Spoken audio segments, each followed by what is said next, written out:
Hello. Hi. It's us. We're here. We're live.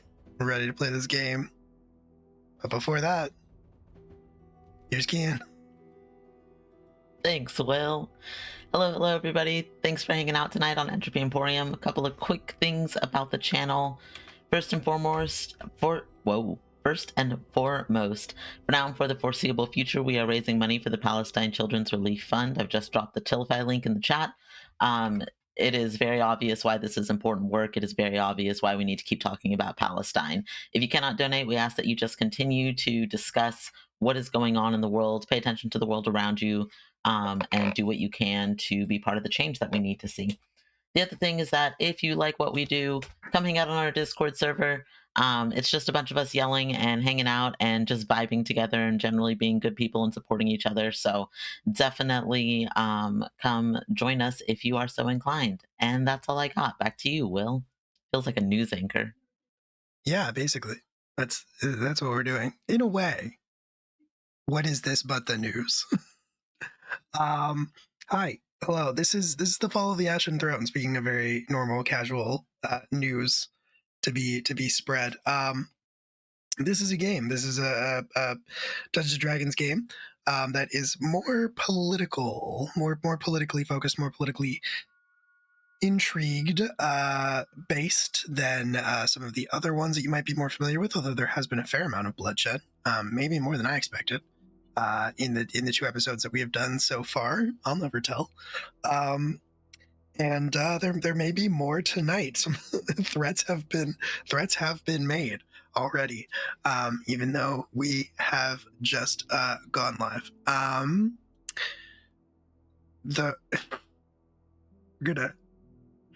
think we're gonna dive right in. Before the urge to wish the audience a happy January 6th overcomes my self-control. So we are gonna dive right into the Fall of the Ashen Throne, which is coincidentally, unrelatedly, a game about a political uprising. Or at the very least, the mystery surrounding what appears to be one. With all of that being said, I think we can go ahead and get into our character introductions, and we'll go in we'll do alphabetical order, which means that Alex, if you wouldn't mind kicking us off. Yeah. Expected. Hi, I'm Alex. I use he/him pronouns tonight. I'm going to be playing Sir Telemachus Bast, who also uses he/him pronouns. He is the left hand of the former king. The king ? The individual formerly known as the monarch. And yeah, he's just an old guy trying to do his best in this world. Absolutely. And Anita. Hi, everyone. I'm Anita. I will be playing Hestia Jordain the second. She uses she/her pronouns. I, Anita, use they/she pronouns. And tonight I will be facing the consequences of my actions. Back to you, Will. Yeah. Yes, coming to you live from the dark alleys of capital city of Loria. I am Anna, aka Archival Dust Bunny, most places on the internet, and I'm playing Lady Liv, the Peregrine Caswoon, personal Crown's Guard to Princess Helena, who unfortunately did not survive the uprising. But we're working through it. Nobody's upset about that. Not even a little bit. Not even a little bit. Everybody's fine with that. Garnet? Hey y'all, I'm Garnet. I will be playing Amika Ravenswell. She is an elder member of the Crown's Guard and the Witch of the Realm, even though most people don't know that, although maybe after the last game they might, or at least anybody who did is dead now. So yeah, there might be consequences to that, there might not be, I don't know. And last but certainly not least, once again, Kian. Hello, everybody. My name is Kian. My pronouns are they, them. Tonight I am playing Morgan Alcazar, personal guard to the missing Prince Hector. Just a little lad, just vibing, never done anything wrong a day in their life. So true. And what an apropos introduction. My name is Will. I'm your storyteller. I'll be playing everybody else. And speaking of never having done anything wrong, we're going to begin pretty much exactly where we left off last time, which was all of you catching your breath, panting in the alley outside of the safe house that you retreated to in the aftermath of the uprising that unseated the Jourdain family from the throne of Valoria. As you were all sort of panting, looking out at the 10 odd figures that you had just immolated, murdered, magicked to death. There were 10 of them? I thought it was only like 6. I think it was. I think there were 3. So I think it was 8. I think it was 8. There were like 2 people who knew what they were doing, We'll meet and then in the like middle, 6 sure. who didn't. 6 people who died very quickly, 2 people who held on for a little bit longer. Either way, was not much of a challenge to you all, nor should it have been, given your station in life and your charges. And speaking of your charges, when we had ended, your erstwhile, most recently acquired charge, Rhea, the baker from the castle, had commented with a sick note of shock in her voice. You killed them. So Amika just slowly turns her head at this young child and just kind of cocks it just a little bit with a look that is mostly annoyed, but also that says, "Silence, child, or you're next." She doesn't speak. She just looks at her like, "I'm gonna need you to shut the hell up right now." She takes the hint. She does not. She like snaps her jaw shut. It was hanging open, and she looks green around the gills. She looks like she might be sick, but she's not gonna be talking about it. That's for sure. Liv, I think, spins around. Saber's still out and looks at this girl. You sound like you know them. No,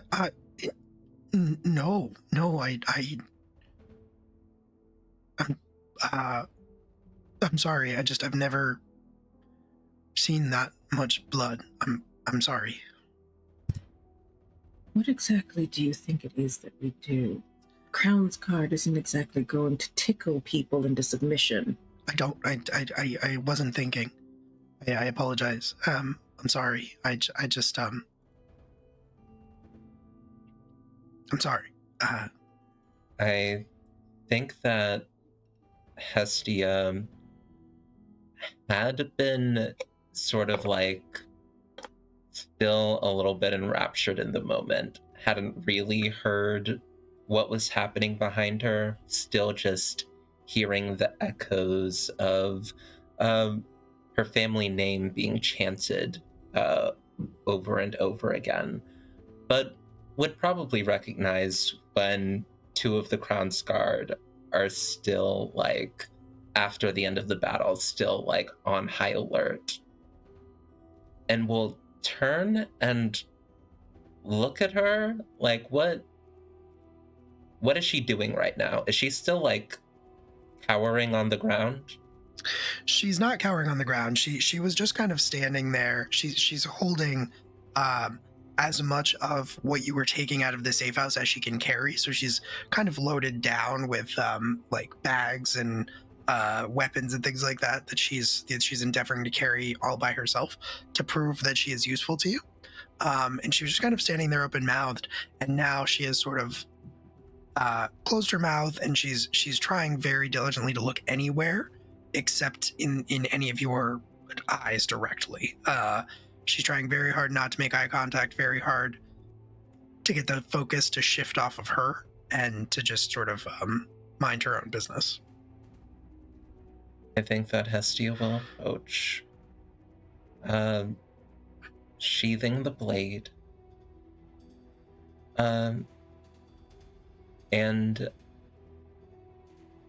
I think she is going to take her hand and say, Rhea, that was your name, yes? That's right, Your Highness. I think that Hestia is going to place her hand on Hestia's newly acquired stab wounds. And just say, do you feel that? She looks absolutely terrified. She just kind of nods. That is what has happened to my brother, the rightful king of this nation. We are here to set that right. You understand me? Feels like you're maybe threatening her. Hestia's trying to be persuasive. She's trying her best. Okay, She's I not. I'm gonna have you roll something. That seems maybe more of an intimidation thing. That's so fair, bestie. You can roll it with advantage given your station and circumstances and the fact that you lit some men on fire with witchery. That's so fair, bestie. Yeah, let me. I'm pretty sure the friggin' intimidation score is a +8. Yeah, it is. That's fine. That's great. Let's scare the pants off this girl. Why not? Let's do it. Let's do it. Poor thing. The first roll was a natural 20. Hard to top that. So the first roll was a natural 20, so I'm not gonna roll it at advantage. She's probably very scared. Hestia didn't want to be scary, but here we are. You make this girl pee herself in this alley, like I know. Tell me the consequences of my actions, Will. There aren't any consequences. She is very persuaded by way of being terrified of you. She looks like she wants to burst into tears, but she does not. She steels herself and squares her shoulders and says,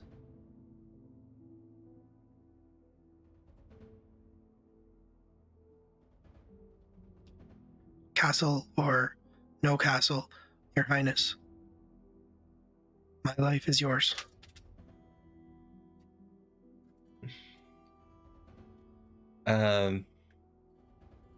There is a flicker of fire behind the eyes that I think Hestia quickly douses and replies with, our lives are for our king. Let's go find him. Shall we? And Hestia seems a bit chipper as she sort of walks down the back alleys, trying very quietly to make her way towards her contacts, possible allies' house. Yeah. You had made this plan and discussed it amongst yourselves, and ultimately Hestia decided, as the member of the royal family, that this is where you were headed. You set off away from the carnage that you leave in your wake and make for that direction. And I think we will, from the audience's perspective, see the shadows, the moonlit shadows on the ground cast across the bodies of these men, some of them burned, some of them cut, some of them stabbed. It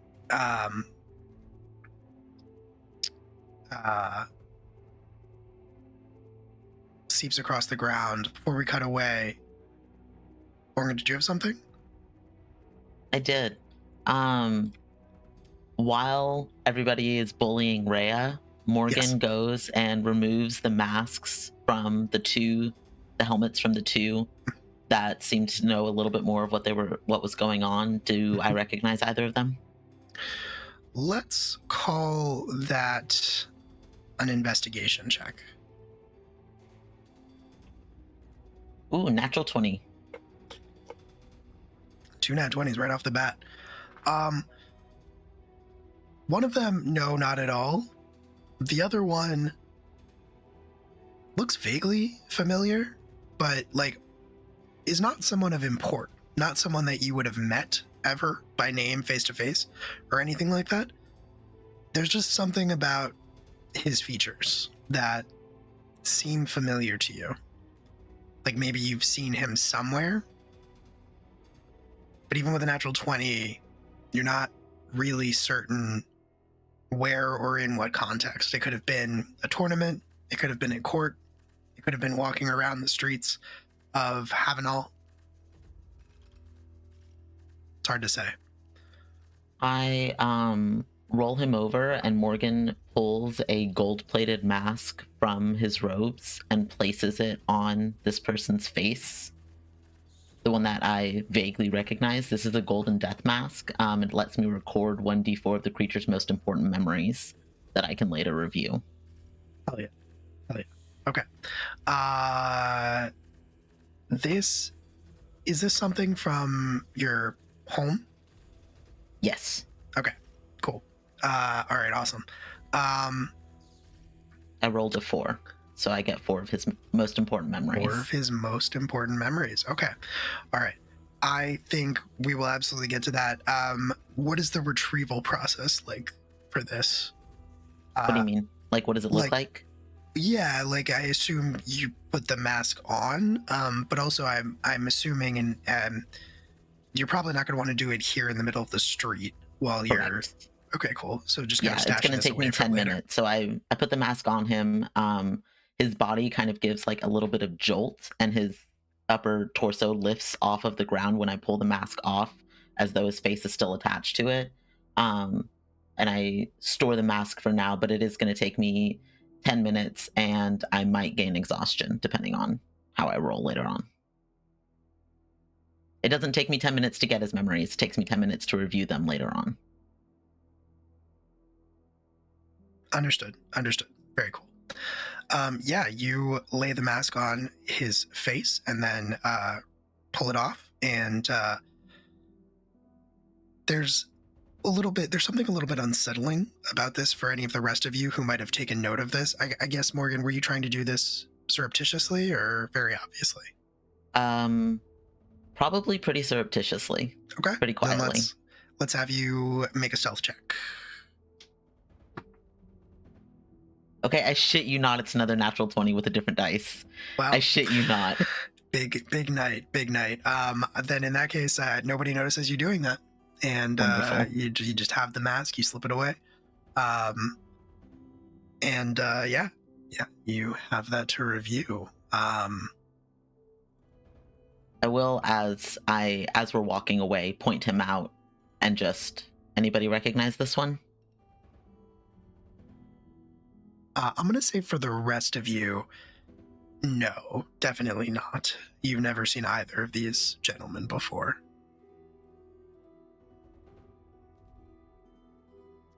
Hestia turns to her specter.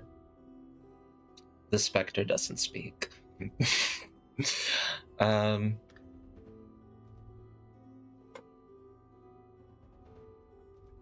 Are you releasing the specter? Because I know that the effect is pretty limited, but Oh, absolutely not. Like, Okay. that man's soul is mine until sunrise.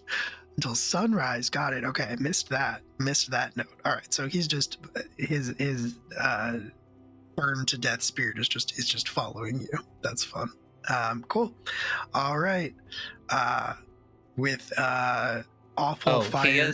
He is carrying his corpse along with Okay. us because Hestia wants the ashes from that. All right. So yeah. Awful fire corpse in tow. You all set out. I can't hear you at all, Garnet. Even though you're. Is the corpse truly necessary?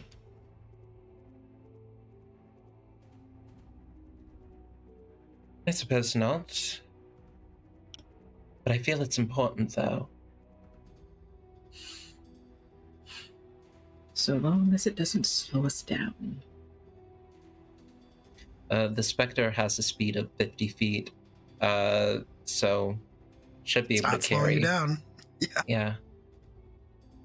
Now, mind you, there's definitely a lot of pride because, like, I didn't teach her that spell. I have no idea what that is. But obviously, you're studying something. At least that's what I'm going to believe for the moment until we have time to talk about where this came from. 100%. Cool.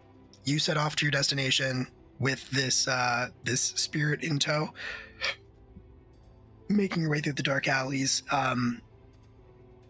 Moonlight falls across the bloody scene that you leave behind. The pools of blood that spread out across the flagstones of this alley shine, reflecting the light back up, and we see that same light shift and change, indicating that some time has passed as we follow a pair of boots stepping into the alley, being very careful to make sure that they are not being followed, and then pan up to see Sir Telemachus Bast pause and admire the scene in front of you. There are how many bodies, you said? There are 8 bodies. Well, did you make the spirit leave its body behind? Nope. Okay, there are. Oh, absolutely not. 7 bodies. There are 7 bodies. Some of them look burned. Some of them have died from blood loss. You see the clear mark of blade wounds. I think Telemachus's head tilts a little bit as he recognizes certain wounds coming from certain of his companions. There's an appreciative note to it. I think that he doesn't linger on it, but he does savor it, and then make sure that he's stepping around blood trails so that there's not any blood on his boots. He's going to continue into the safe house. Absolutely, yeah. You know the trick to gain access to the safe house.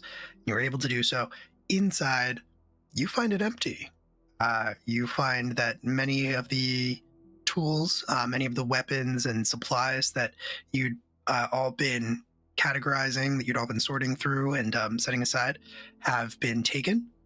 But you also see a note in, I believe it was Amika's handwriting.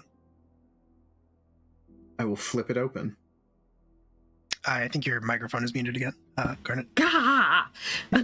So it's my handwriting, but it is very much the code that you have made up, that I took the time to learn so that you and I could speak to each other whenever necessary, telling you where we're headed. And I think the communication would it let you know to seek them at Black Pike Manor, which might strike you as odd depending on how much attention you have paid to Hestia over the last several years. But House Black Pike is currently the family that is that has the lordship title of Leviathan's Blood, a small island off the northern coast of the kingdom, mostly known, favorably known as a hub of mercantile sea trade, specifically in the business of killing and selling the parts of sea monsters. and less repeatedly, piracy. I mean, one assumes that all of these noble families with ships are engaged in some level of piracy. One assumes. But bold of you to assume that Telemachus hasn't been paying attention to anyone in the royal court for the last few years. That is fair. That is fair. And if So- that is a thing that you think Telemachus has been doing, you would probably be aware that this is what might very generously be referred to as, Lady Rosanna Blackpike might generously be referred to as Hestia's paramour. Telemachus mutters to himself something about any port in a storm, and then will make his way to the manor house as subtly and silently as he can. Absolutely, yeah. And I think you can tell from the examination of the wounds that you've maybe missed your compatriots by a number of hours. Nothing crazy, but you don't know how long the remains will be here before they are discovered. It's the dead of night. You imagine once activity resumes in the kingdom in the early pre-dawn hours, it won't take long for there to be a commotion. Well, if I've already missed them by a few hours, are there any locals about? Drunks, anyone who's in the streets when they maybe shouldn't be? Let's find out. Why don't you, if you were actively looking for somebody, why don't we call that an investigation check? Okay. That is a 17. Okay. With a 17, as you begin your walking, you hear, as you begin walking away from this scene, at the mouth of the alley that you are walking towards, you briefly hear a few staggered breaths. I will turn and look, see who's there. And I think you turn, you look, and I think you see somebody trying to dart away from you. I think as you become understanding of the scene in front of you, you were exiting the alley, following the direction that they would have gone in the direction of Black Bike Manor, and you heard somebody kind of like skulking around the corner. And upon peeking around the corner, you saw a form trying to dart away from you before you can see them, catch them, do whatever. Okay. Can I shoot them in the knee? You can certainly try. You can certainly try. With what? Okay. I have a hand crossbow. Very well. Very well. That is a bit of a tricky shot. I think maybe disadvantage. Okay. That But, is absolutely fine. You can roll it. Let's see what we get. All right, well, I rolled a nat 20 and a 17. So that's going to be a 25 Christ. to hit. Okay. This figure gets about 5 steps and then takes an arrow to the knee. You've ended their career as an adventurer. I have. They stumble, go sprawling across the pavement. They skid across a couple cobblestones and give a sharp retort of pain as they lay there. They look back at you, and you just see this sort of dirty face, this sort of mop of salt and pepper hair, wide, panicked, roomy, yellow tinged eyes looking at you, terrified, as I presume you approach slowly and threateningly. Of course, but there's a genial smile on my face. Yeah, so much less scary. Yeah.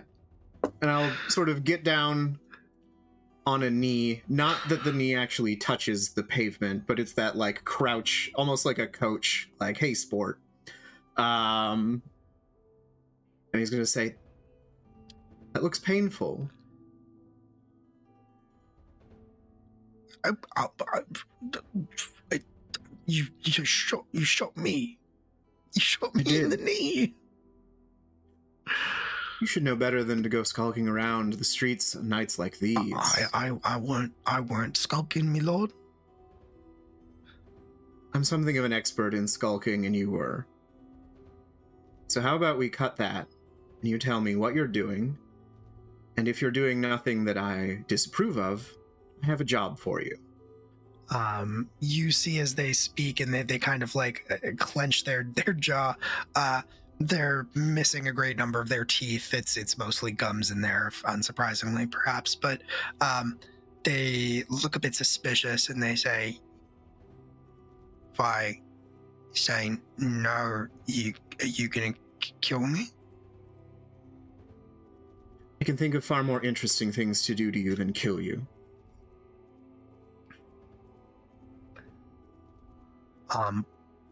I'm prepared to hear your offer, I am. First, tell me what you were doing. I was just looking for a place to lay me head. I heard a great commotion.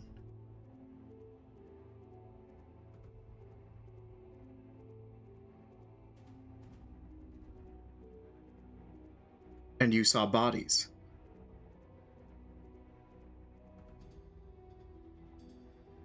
Wow. I saw a fight. I saw a fight, my lord. And who was fighting?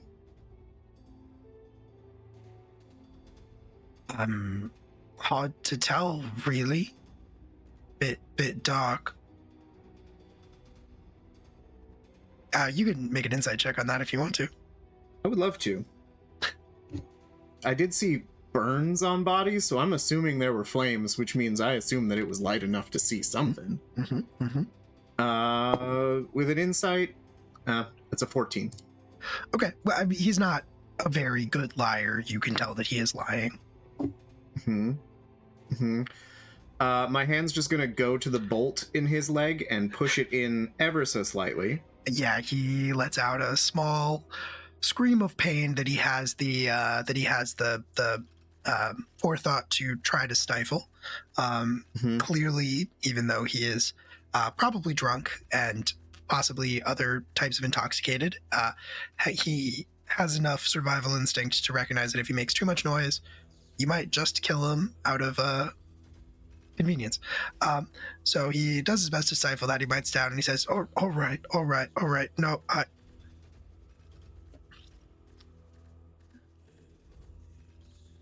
they was dressed real fancy, like, right? And one of them,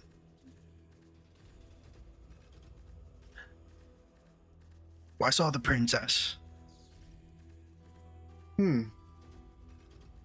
That might be something you'd best keep to yourself. You can tell me, that's fine, but no one else. No problem. Not a problem, my lord. All right. Things she was doing, not a problem. Not doubt No. anyone would even believe me. They wouldn't. And he says that with just the most nonchalant sort of, yeah, I'm the only one who's going to believe you about it, so. All right, here is my proposition to you. I do know something about treating these wounds, so I will remove this crossbow, brace your knee. Then, there are 7 bodies in that alley. There is a college. You know it?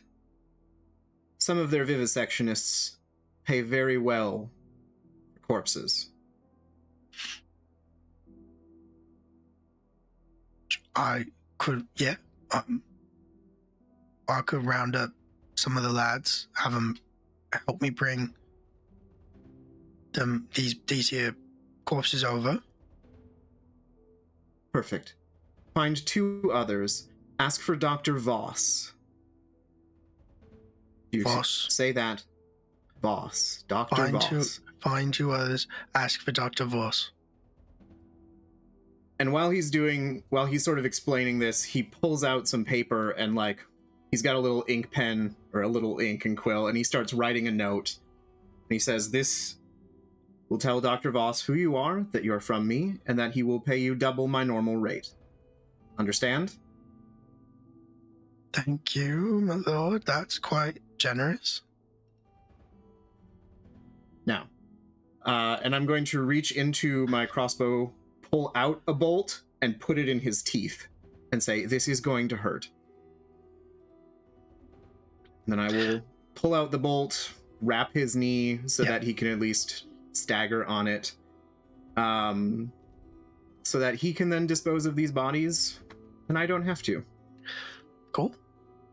And I will say, if he's literate, which I highly doubt, he might wonder why I told Dr. Voss that I'm sending him 10 bodies. But that's for later. Okay. If he notices the discrepancy, he does not comment on it.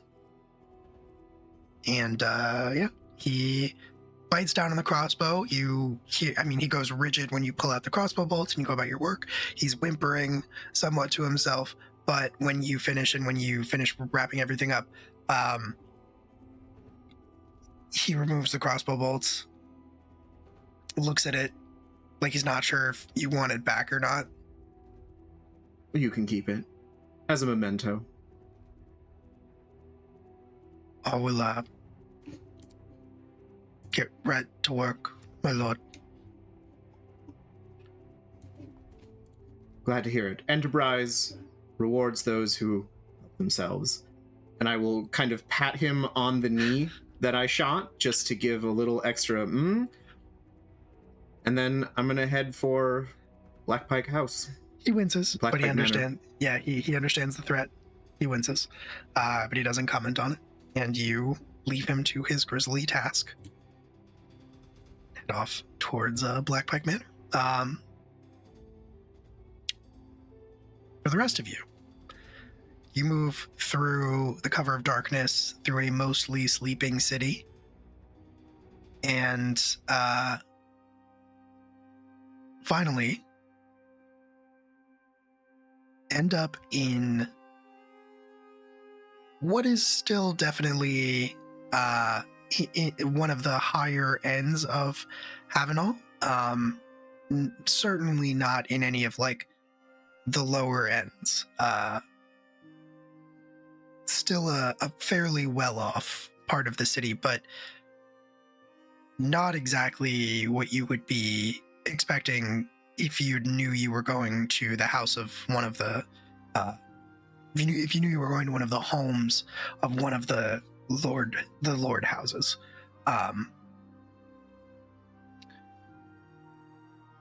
Maybe unsurprisingly, it's close to the harbors of Havenol. The kind of neighborhood where owners of shipping companies or owners of very specific vessels might call home when not at sea, when not dealing with their business. And even though that is the nature of this neighborhood, you also, upon arriving at its gates, recognize that this is this is the nicest house by far. There is a big black wrought iron gate, even though it has very little grounds to it. It is all fenced in. It shares its gates with houses on either side of it, but this particular home, this particular manor house, is standalone. It has big, thick wrought iron gates that run around the outside of it, the tops of which are each decorated with a stylized wrought iron fish that appears to be like leaping. Each one is a little bit unique from all of the others, leaping, twisting as if out of the water in different patterns and contortions. There is no marking aside from that. There are no words inscribed over the gates. And at this particular time of night, you don't see a guard posted outside or anything like that. The gates appear, if you had to guess, you could try them, to be locked.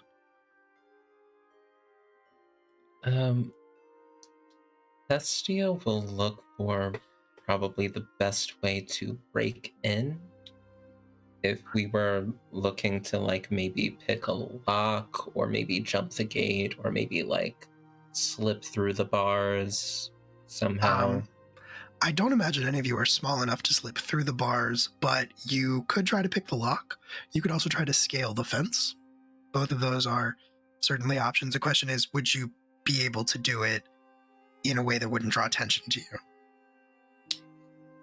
I mean, Okay. I'm not small enough to slip through the bars in this form. That is a great point. That is a great point. I could always slip into something a bit more tiny. Yep. But I'm not sure if I want to do that just yet. I would also like to note that I did not heal Hestia, and I did that on purpose for 2 reasons. One, wasn't really trying to use more magic in front of Rhea, but also I want to play the sympathy card. We get here and like, look, she's hurt, she needs help, sort of thing. Trying to play that up as much as possible as soon as we get in front of someone important. Absolutely. Hestia has thieves' tools. Hestia has broken into rooms in the castle she wasn't supposed to be in before. How much harder could a wrought iron gate be? Hestia will try to pick the lock. Okay. Yeah, absolutely. That would be tool use. That would be just thieves' tools. If you are proficient, then you can add your proficiency bonus. Yeah.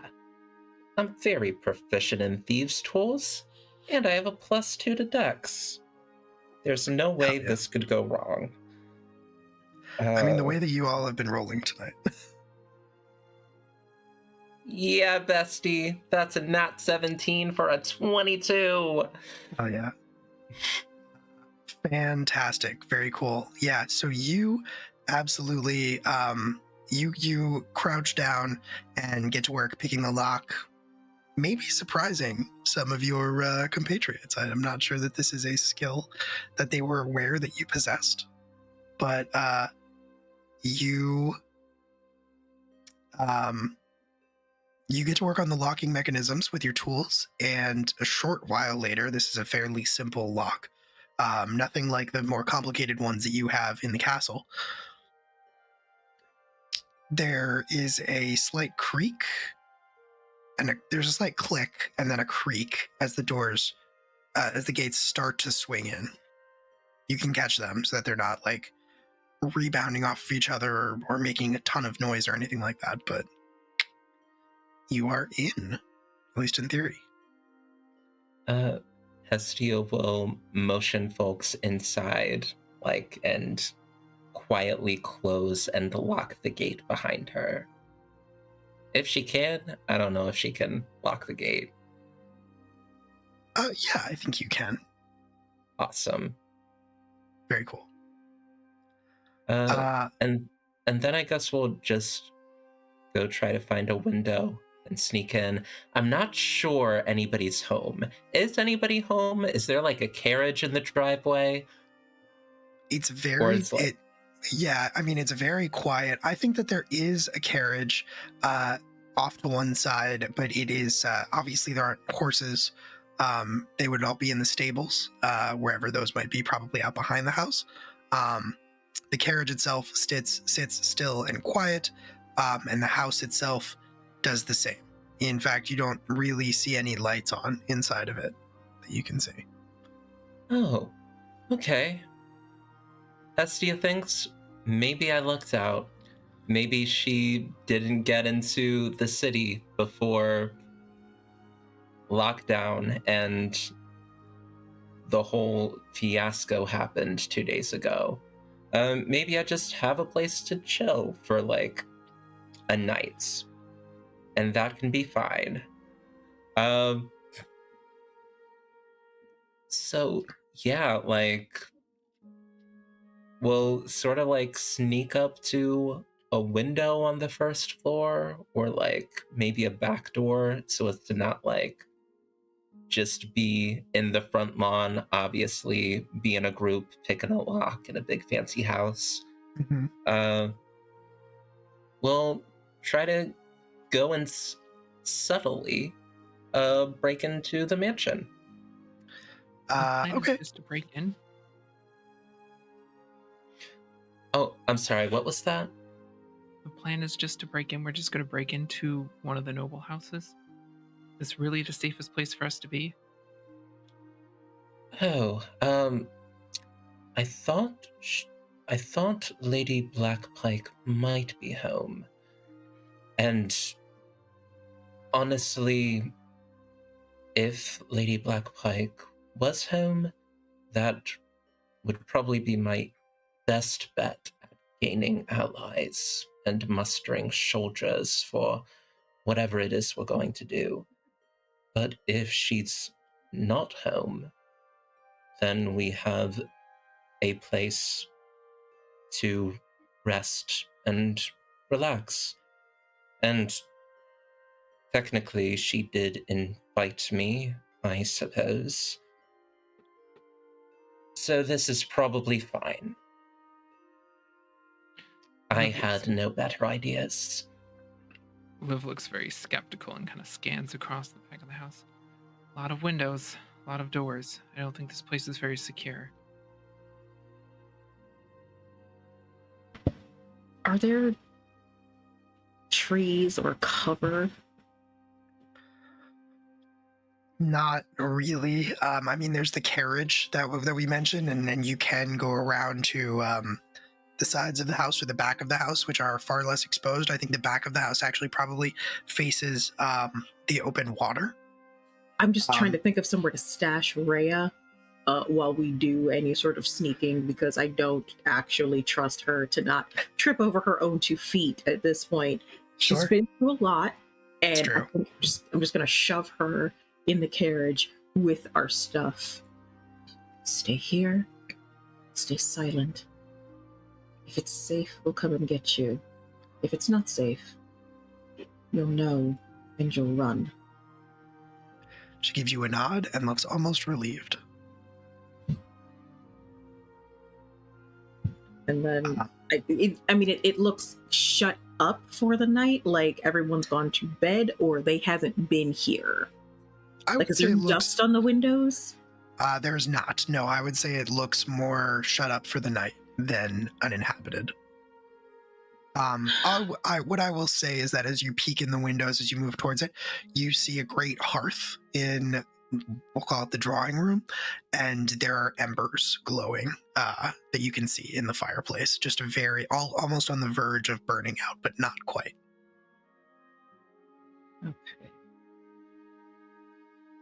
Morgan, Yes. before we go breaking into homes, do you mind seeing if there's anyone up about, or if it's safe to maybe just knock? Without breaking in, to be clear. Yes, without breaking in. I This will do my time. best. Thank you. I'm gonna scour kind of the perimeter. I'll do a quick lap, see if I can see anybody moving about inside or any sign of any life. Let's call that a stealth check, first and foremost.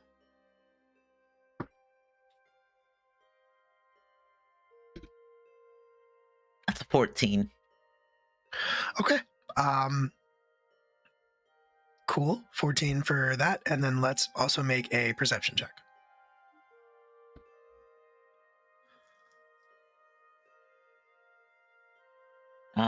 Perception 22. Okay.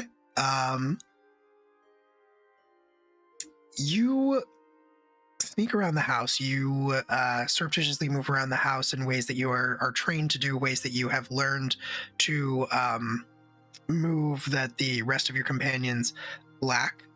And as you circle the house, circle the home, you catch a flash of movement from an upstairs window.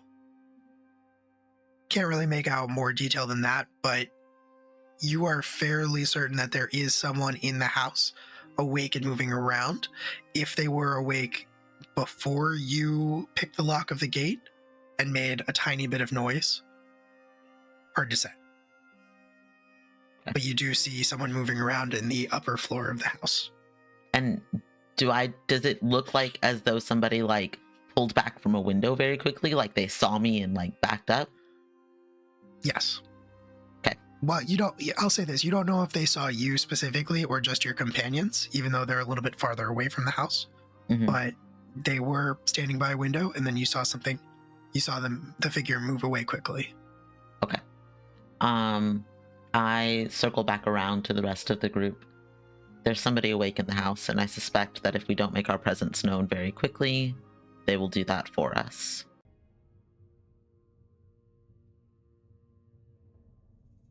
If you think this will be an ally of ours, we should just knock.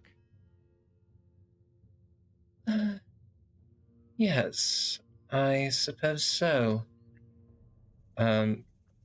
Essie will like go around to a back door or a side door, because still doesn't want to like be in the front yard where any nosy neighbor can peek outside.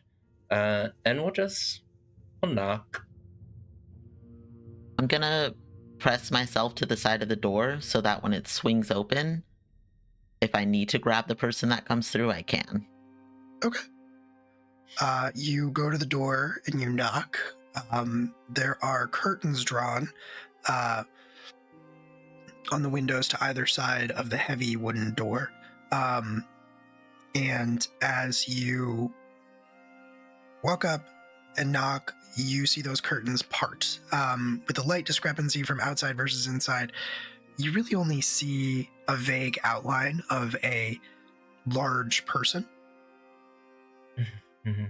But upon seeing you, the curtain goes back into place, the door opens, and those of you who are with Hestia in this moment would see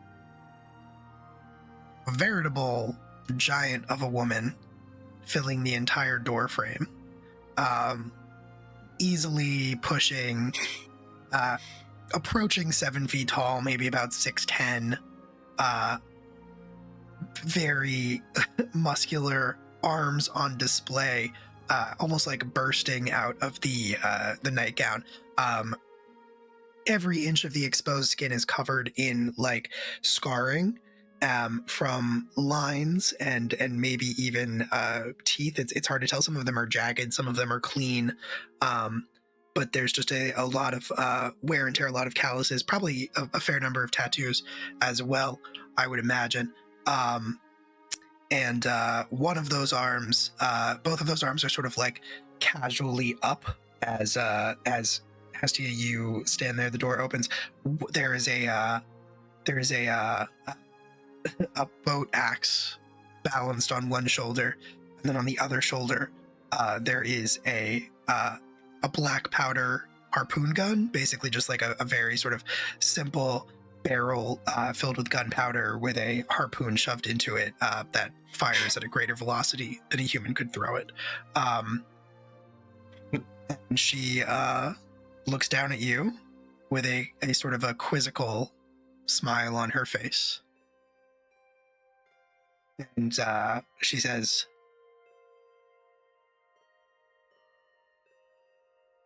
"Princess." Lady Blackpike.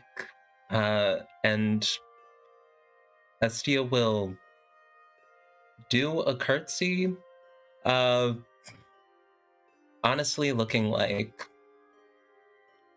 far more stiff and disheveled than like she usually does. And we'll say, you said I could stop by anytime. I am taking you up on that offer. It's not exactly what I had in mind when I made the offer, but Yeah, I'm pleased to see you're alive given the current news that's circulating. Yeah, but behind her is a undead specter, many bloodied, crown scarred, um, and she'll just say, "It has been quite a long couple of days. May we come in? I would I, rather not be too exposed out here." of course, you're injured. Please come in. Oh, and I think Hestia will really notice for the first time. Oh yeah, like that the blood is still coming out. That's probably a problem. But we'll nod and sort of walk in, sort of like giving the okay to the rest of the Crownsguard around. And enter Black Pike Manor. The rest of you follow? Absolutely. Not wanting to go back on my word, I will go and grab Rhea and then just sort of put her in a corner somewhere. And again, tell her not to move. I'm gonna keep watch outside. Okay. All right. Very cool. So, Liv, Amika, Rhea, and Hestia are going inside. Morgan, you were staying outside. Lady Blackpike leads you inside and gestures to have a seat. She gestures for you to have a seat, Hestia, and looks at all of you and says, "I'm sorry, it's only me here at the moment, so make yourselves at home. I'll go and retrieve some bandages, medicine that we can maybe use to help you, princess. If anybody wants to stoke the fire, there's plenty of wood next to the hearth, but I'll return shortly." When I think when Lady Blackpike says stoke the fire, the phoenix is gonna pop out of nowhere, and Birdie is just going to settle in the embers, and it will ignite. Cool. Perfect. Yeah, roars up, and she blinks a couple times and looks at you and says, "Well, that's convenient." She'll lean down and put her hand out for Birdie to kind of like nip at a little bit. It's just a friendly gesture. She kind of clucks her tongue a couple times at the phoenix, who seems to recognize her. And Birdie loves this woman. yes, It annoys Hestia so much.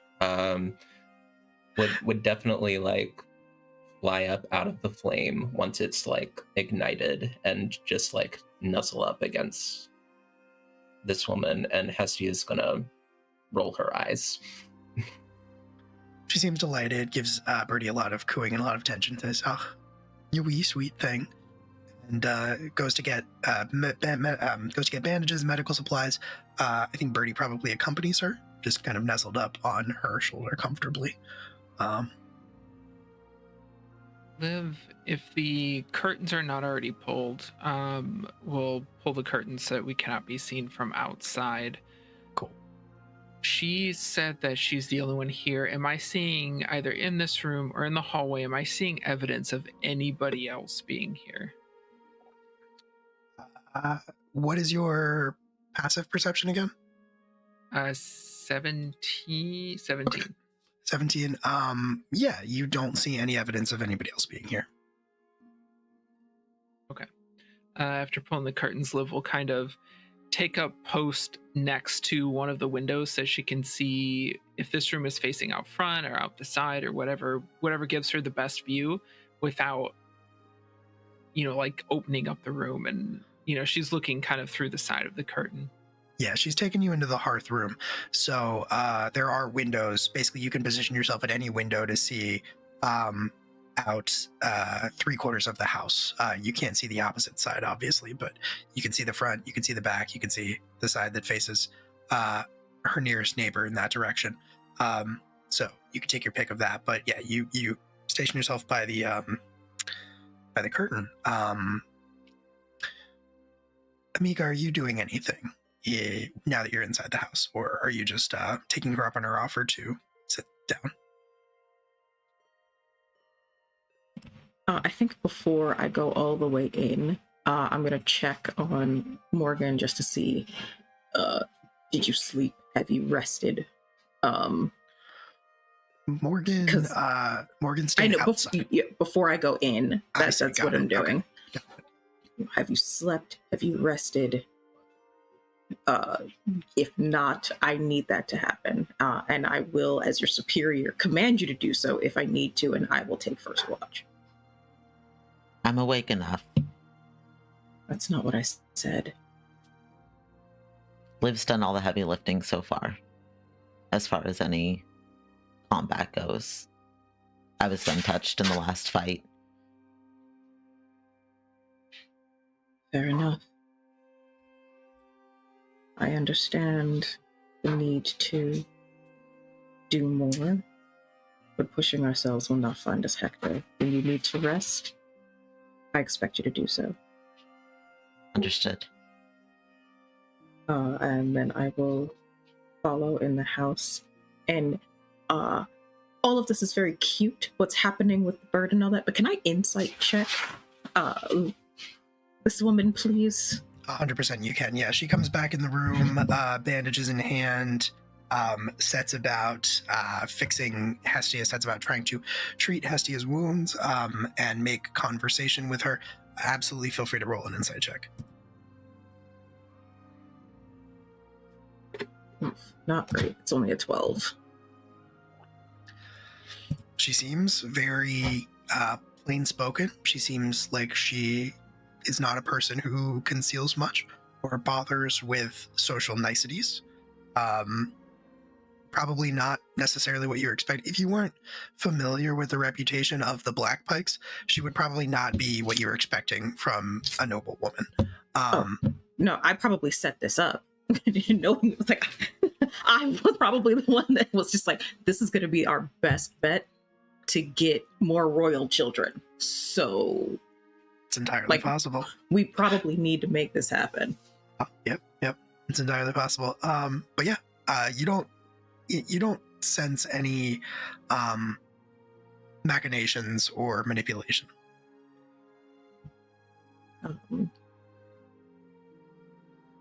Knowing that she obviously knows how to dress a wound and not noticing anything, like the bandages don't seem like they've been tampered with. They seem clean, fresh. There's no sort of poisons or anything that I would notice on them, because that's something I would absolutely notice. Nope, they seem very clean, and everything seems very well organized.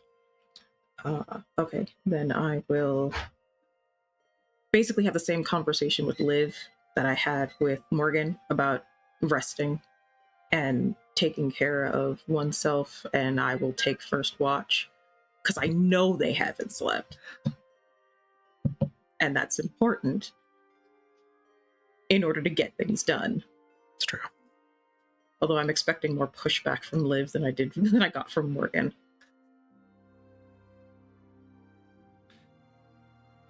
Liv does hesitate and kind of glances out the window again.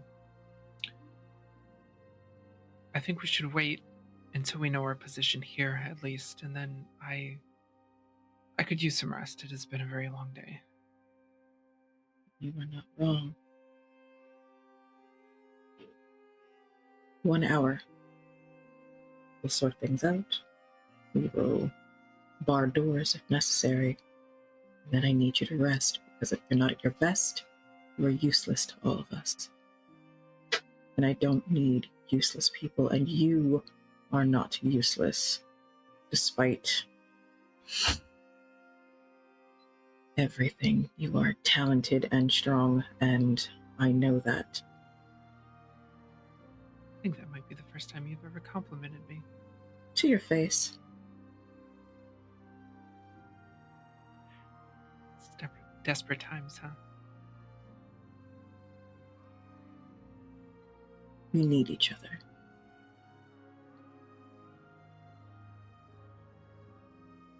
She needs us. Hector needs us.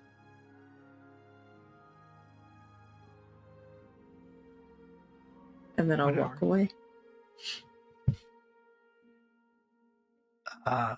While you were having this conversation, Lady Blackpike finishes wrapping your wounds, Hestia. It's not magical healing, obviously, but I know how to wrap my own wounds. Thank you. I'm not a child. well, then you'd know it's a bit easier if somebody else does it, wouldn't you?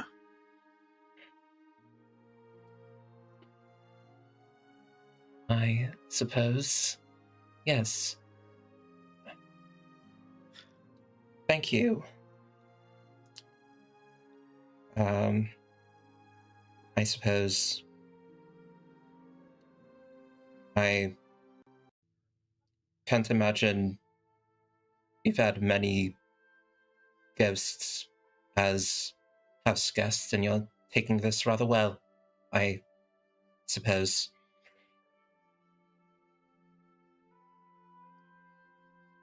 Ghosts, I've seen my share of.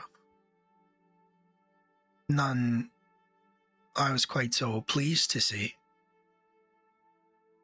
I'll admit. I'm relieved that you survived. You know this man. And she'll point to the specter that is carrying the corpse, Sure. at the corner of the room. What is his name? This is an assassin and a traitor to the Jourdain line. I was speaking about you, Princess.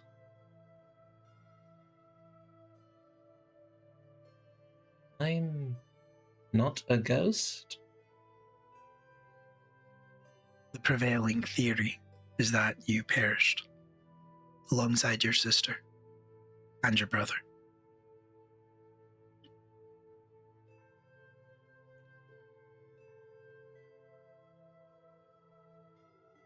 Well, I guess that shows that you shouldn't listen to everything that you hear. But just out of curiosity, what else have you heard? I imagine the same thing that most have. There's been plenty of talk.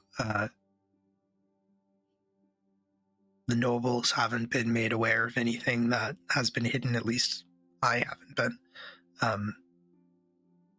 There was a riot, an uprising. The castle was stormed. Many people died, including your family. All three of you. And now Lord Godfrey serves as regent until such time as the future of the Ashen Throne is decided. Lord Godfrey. Lord Godfrey should have shown up at the safe house. That is concerning.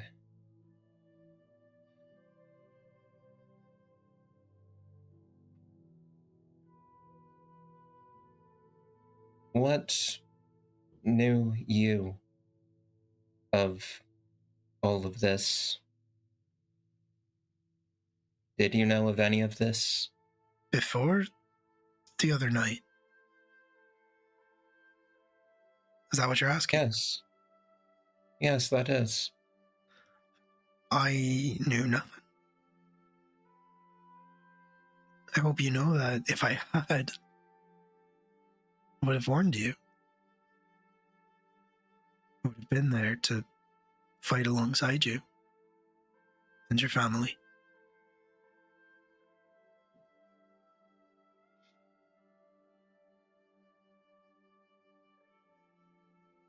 Yes, I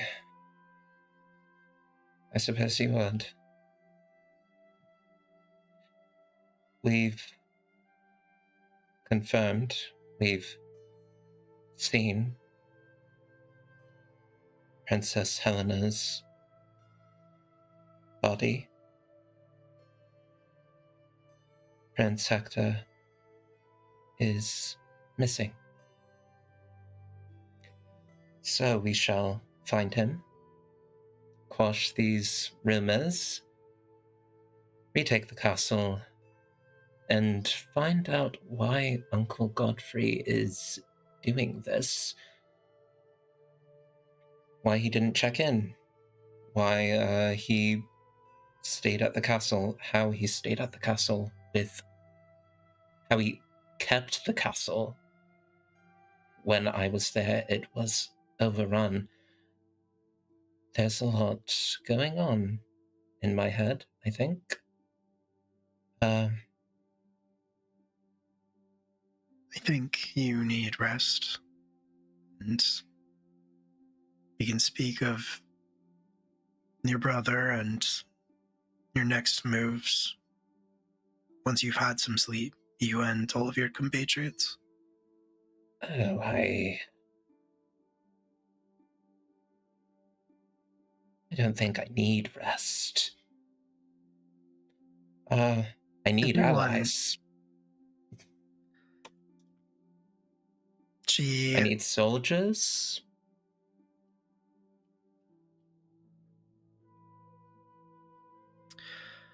sighs, and she puts the boat axe and the harpoon gun back on the brackets where they're sort of crisscrossed over the mantle. Sits down on one of the comfortable chairs near the hearth, sort of opposite yours. You can see that under this almost comical-looking dressing gown, she's wearing breeches that are like half laced up, and then like big like sea boots. She leans forward and puts one of those big, rough, calloused hands on your knee and says, "You have allies, Your Highness."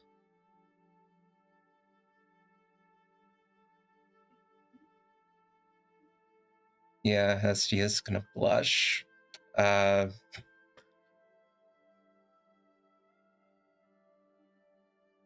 You are very tall, and it is distracting. So I've been told. Thank you.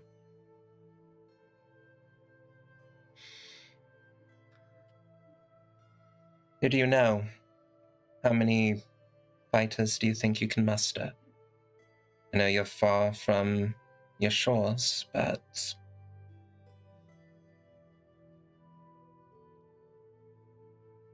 I'll need to how do much some help thinking. can we... I'll need to do some thinking of that. Take stock. I'll have more information for you after you rest.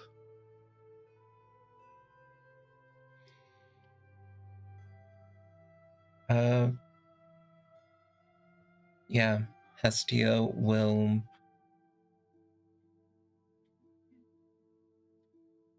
sigh and say, very well, I suppose. I am a guest in your house this time, so I have imposed on you rather late. How many guest rooms does this place have?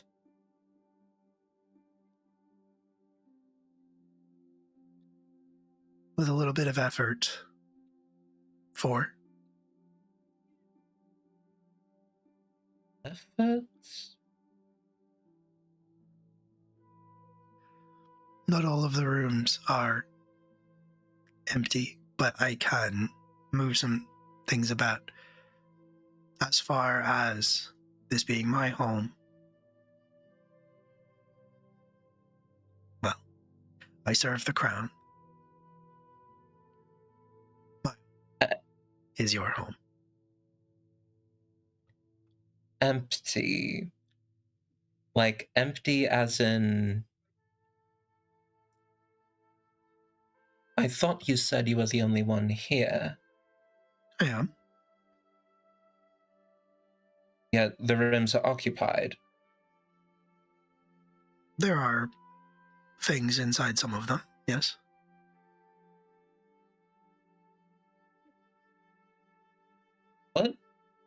What are you hiding? It's not like you to be bashful. I'm hardly bashful, Your Highness. But these aren't things that you need to worry about. Oh, I'm so sneaking into these rooms.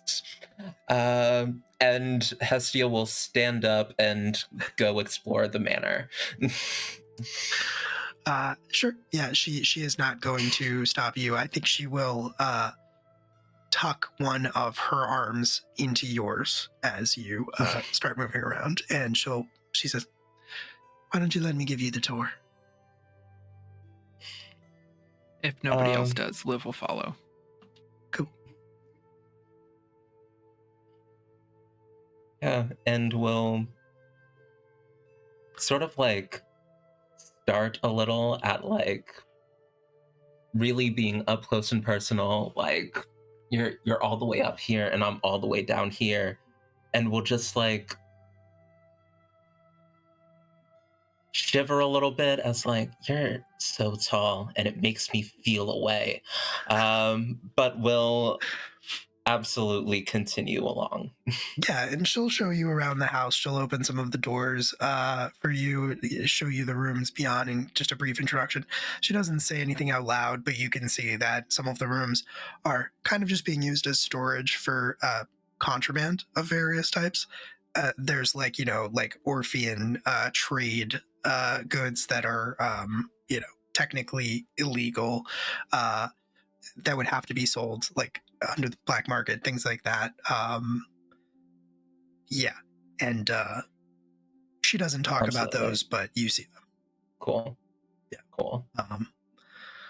And some time passes in that way, which means that when you approach the gates of Black Pike Manor, Sir Telemachus, I think, what is your passive perception? My passive perception is 16. My passive Perfect. Investigation is 22. Cool. You want to use either of that? Yeah, you see Morgan kind of, I'm sort of picturing you like gargoyling it up, but yeah. That's Incredible. literally what I was picturing. Yeah, So perfect. So can I assume that Telemachus has known this city and knows Black Pike Manor well enough that he knows other ways in that don't involve using the front gate? They are smugglers, after all. They are smugglers, and I think you know that there is an entrance, but it's from like the seaside. So you could approach that way, but it would be a lot of effort on foot. Okay. Then I think he's been sticking to shadows and doing what he does best, so he'll just sort of reveal himself to Morgan and give a little, like, motion to be like, can you open the gate, or do I need to? I'll go and I'll unlock the gate for him. Cool. All right. Still the pre-dawn hours. You don't see anybody about, but I think you can hear like sounds from the wharf, which is still a little ways off, a few blocks, where the neighborhood goes from respectable into like full-on dockside. In the meantime, though, you still have a fair amount of privacy here as you enter the gates of Black Pike Manor, as Morgan lets you in.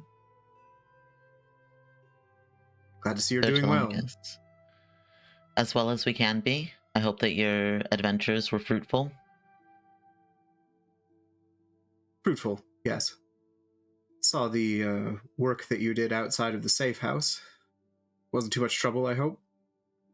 Not at all. I was hardly involved, but we made quick work of it.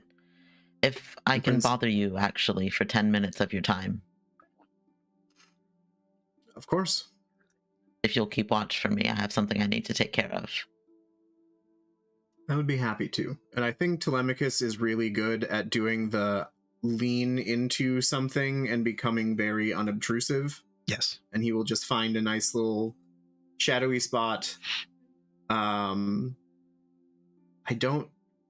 If Morgan is trying to be unobserved, I don't think he'd let that fly. But I or at the think very least, he'd try and Morgan. snoop. I think Morgan pretty obviously like knows better than to try and stealth from Telemachus. Like that's not going to go very well. But I think probably heads to the carriage and climbs inside for a bit of privacy. And I would like to don the mask and see what I see. Very cool. You don the mask, and it's always I think it varies whenever you use this item, right? It's a little bit of a risk reward situation, and I think that's always been true. I imagine this is a would we call this kind of like standard headhunter item where you come from? It's very rare, but Okay. it's something I've had for a long time. Cool. Yeah, and you know that putting it on is kind of a rush. You know that it's also kind of risky in the fact that I think your other senses are very dulled.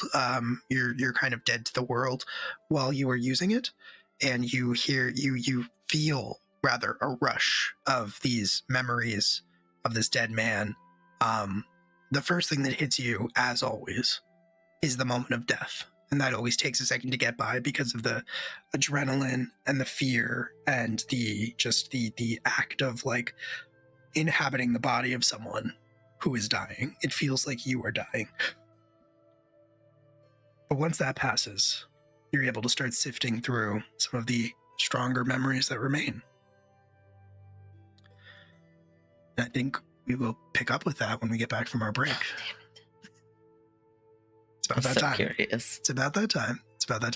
So we're going to go away for about 10 minutes, use the restrooms, use the facilities, refresh our drinks, etc., and then we will be back with more Fall of the Ashen Throne. Don't go away.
Hello, we're back. It is us once again, ready to dive back into the world of Byloria and the fall of the Ashen Throne. Right before the break, where we had left off, was with Sir Morgan Alcazar taking some time to themselves in the carriage outside of House Blackpike and placing the golden mask over their own face.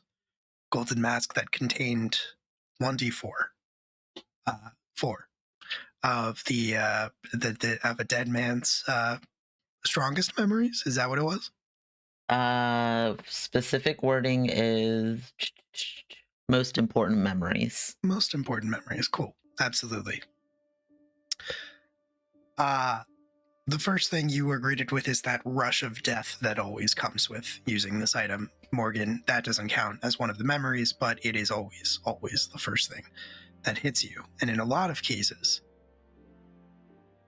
it hits a lot harder than it does in this particular instance, because in most of the cases where you've used this, you are the one who took the person's life. And using this mask is always a little bit like watching yourself kill yourself. You see yourself from the perspective of the person whose life you took. And more often than not, whether there's distortion, whether there is something to it being someone else's memory instead of your own, more often than not, you see yourself as they saw you, as a monster in their final moments. But once that clears, once that is out of the way, you are left with kind of this primordial soup of images, sounds, speech, smells, touches. And slowly, as you start to focus on it, certain things float to the surface. In this particular, in the case of this particular person,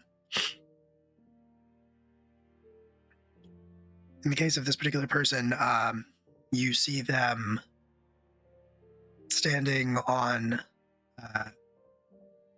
in tall grass, somewhere. You're not sure where, but it does look like it could be somewhere in Valoria. It's possible you haven't seen all of the kingdom, but it could be somewhere in the central heartlands. It could possibly be somewhere in the Queen's Steppes. It's hard for you to say. And you see a farm. It looks like a farmhouse anyway. And you see a child. And even though they are much younger, you still recognize the face of the dead man on this child's face. He's covering his eyes. His eyes are closed. The sound, as you hear it, is somewhat distorted. It's echoey. And so you hear this child's voice ask, "Can I open him yet?" And you hear a man, much deeper, much older's voice say, "Not yet. You've got to be patient."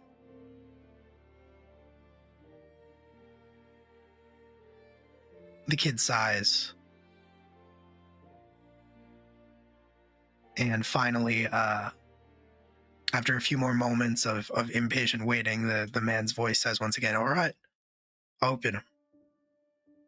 The boy opens his eyes, and there is a happy, excited gasp as he looks and sees his father standing there with one hand holding the bridle of a horse. Very strong looking, very healthy horse. And he gives a gasp and he says,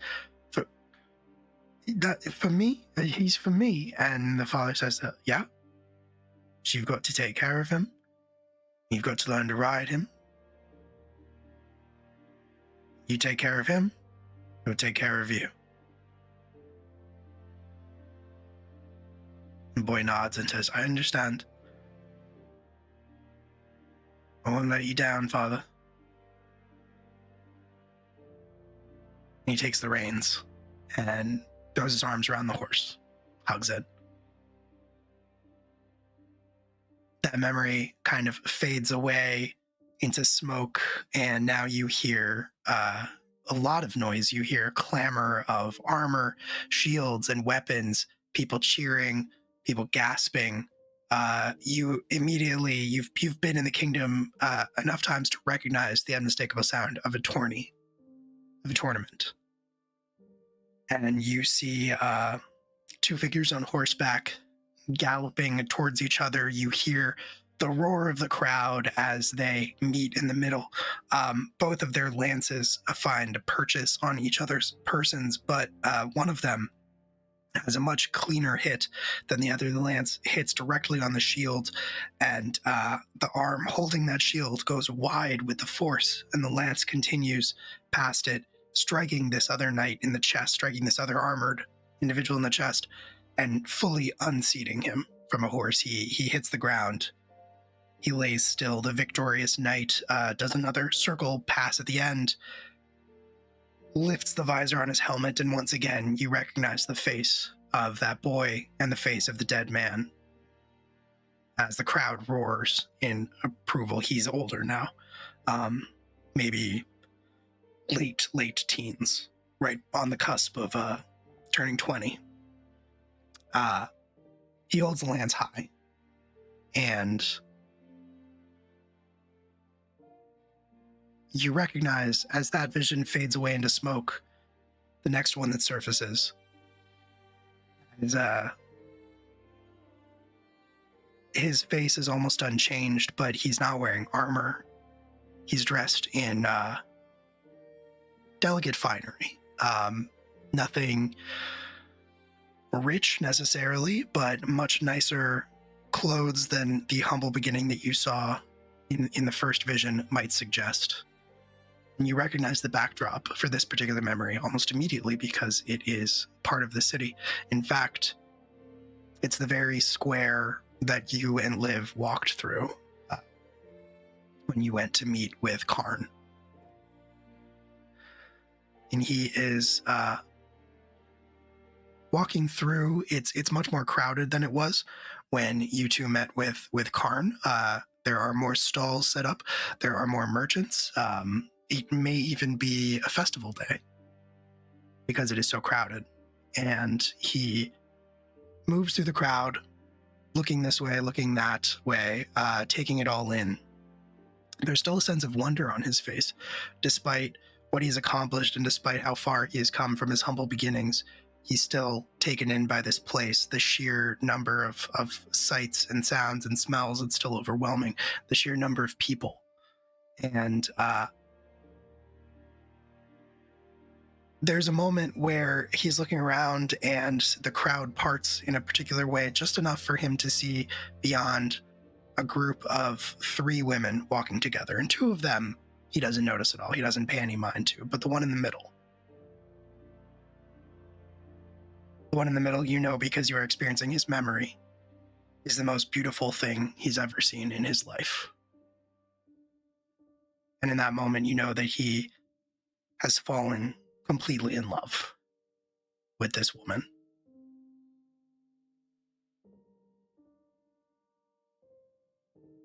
That also blows away in the smoke. As the final memory, he is armored, and he is kneeling. He's holding above his head a sword in his armored hands. And he is looking at the ground. And you only see the boots.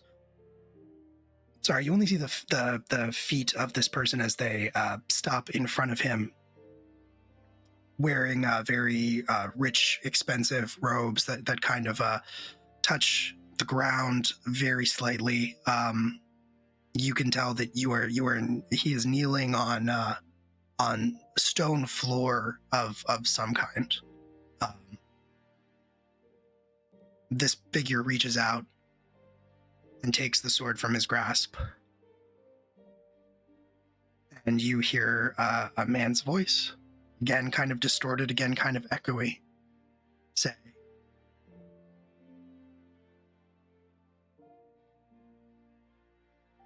"You, from this day forth, are so sworn."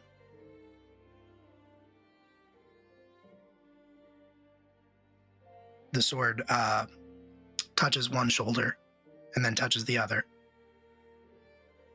and then pauses just before putting the sword back into his open hands and says, "Who is it that you are pledged to serve?" And he, without hesitating, says, "House Tomb, my lord." That blows away in smoke, and Morgan, the weight of those memories weighs on you. I imagine you kind of pull the mask away from your face as it all descends into darkness, gasping, your senses overwhelmed. It's always a lot using this particular type of magic from your homeland. But you do recognize that name. House Tomb, Toome, for anyone taking notes, is one of the noble houses. They are the house that resides and rules over Kiergard in the far northwest. Most notably, Lord Tomb is married to the sister of Lucan Jourdain, Hestia's aunt.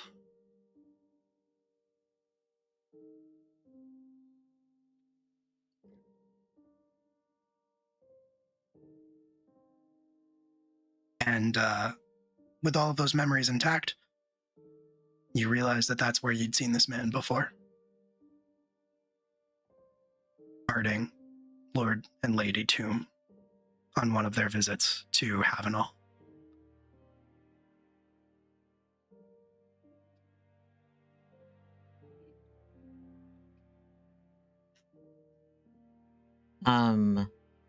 For mechanical purposes, I do take a point of exhaustion. Makes sense So to me. I am gonna need that rest real soon. You could take like 5 more and still be fine, so you're good. Okay, that's good, because I don't actually know what exhaustion mechanically does in the game. I just know it's a thing. No, if you It's take bad. 5 more, you're dead. Yeah. Oh, it's That's good, not good. fine. Oh, you good, can good, take good. 4 more. But- Sorry, I miscounted. It gets worse each time. First level of exhaustion is not bad, but you don't want it. You don't want it. Okay. I take the mask off and stow it away and take a second to kind of reset, and will exit the carriage, go find Telemachus. Our dead friend was serving House Tomb.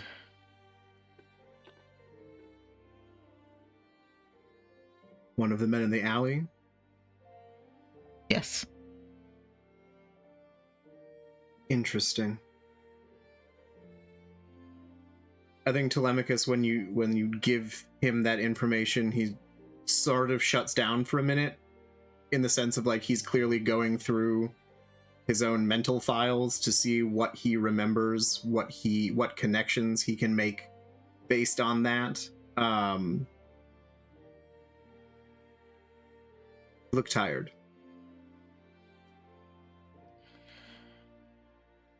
Learning what I did takes a lot out of me. As does killing knights.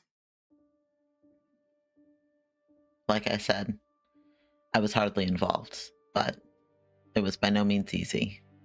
Not for me, at least. My own investigations weren't nearly so taxing or troubling. I'll take the rest of the watch, if you want to rest. I appreciate it. I'll let the others know you're here. Wonderful. I will head inside to go find our companions. Yeah, I think upon entering the house, it sounds like the first person you would encounter would be Mika, since Liv went to follow Hestia as she was being shown around by Lady Blackpike. Telemachus is outside. Oh, good. Didn't think it would take him too long to find us. Indeed. I expect he'll have, hopefully, some more information, but for now I've at least learned that our dead friend was serving house tomb and is connected to the family in that way. And how did you manage that? You're not the only one with magical tricks up their sleeve.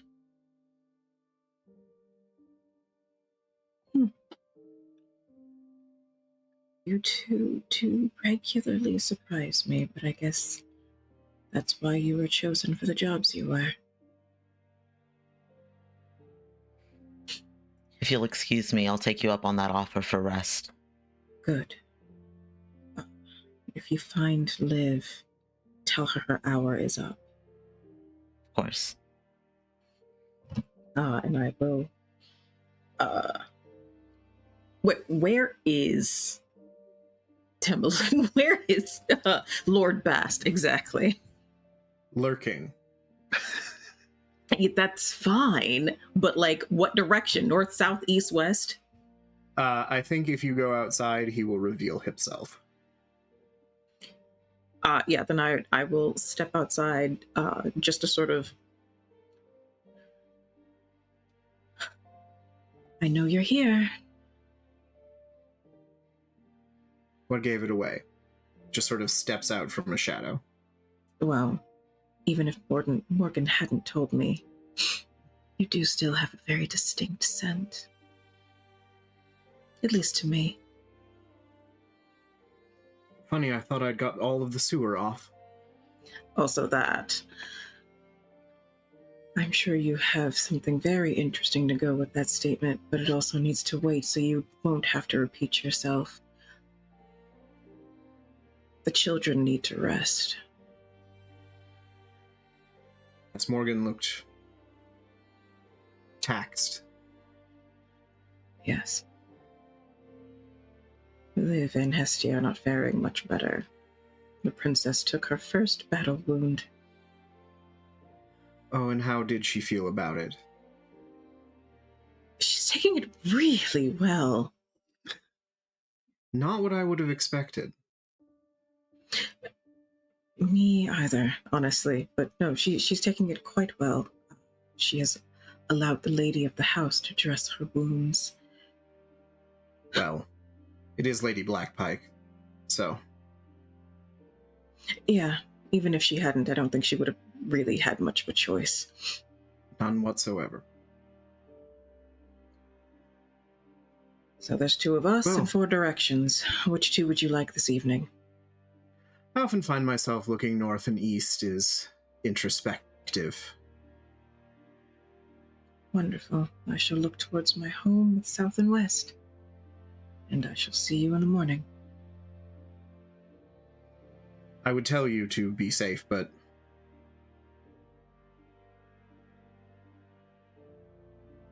As always. if there's anyone to not worry about, it's you, I think.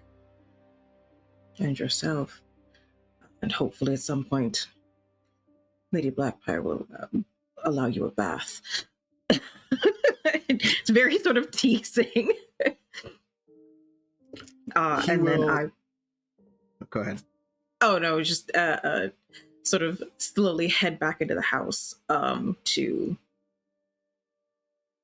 take watch inside, but towards south and west. I think as you leave, he sort of reaches into his pocket and pulls out a perfumed handkerchief, smells it, puts it back in his pocket, and then gives himself a little like, can I? No, the sewer is not there.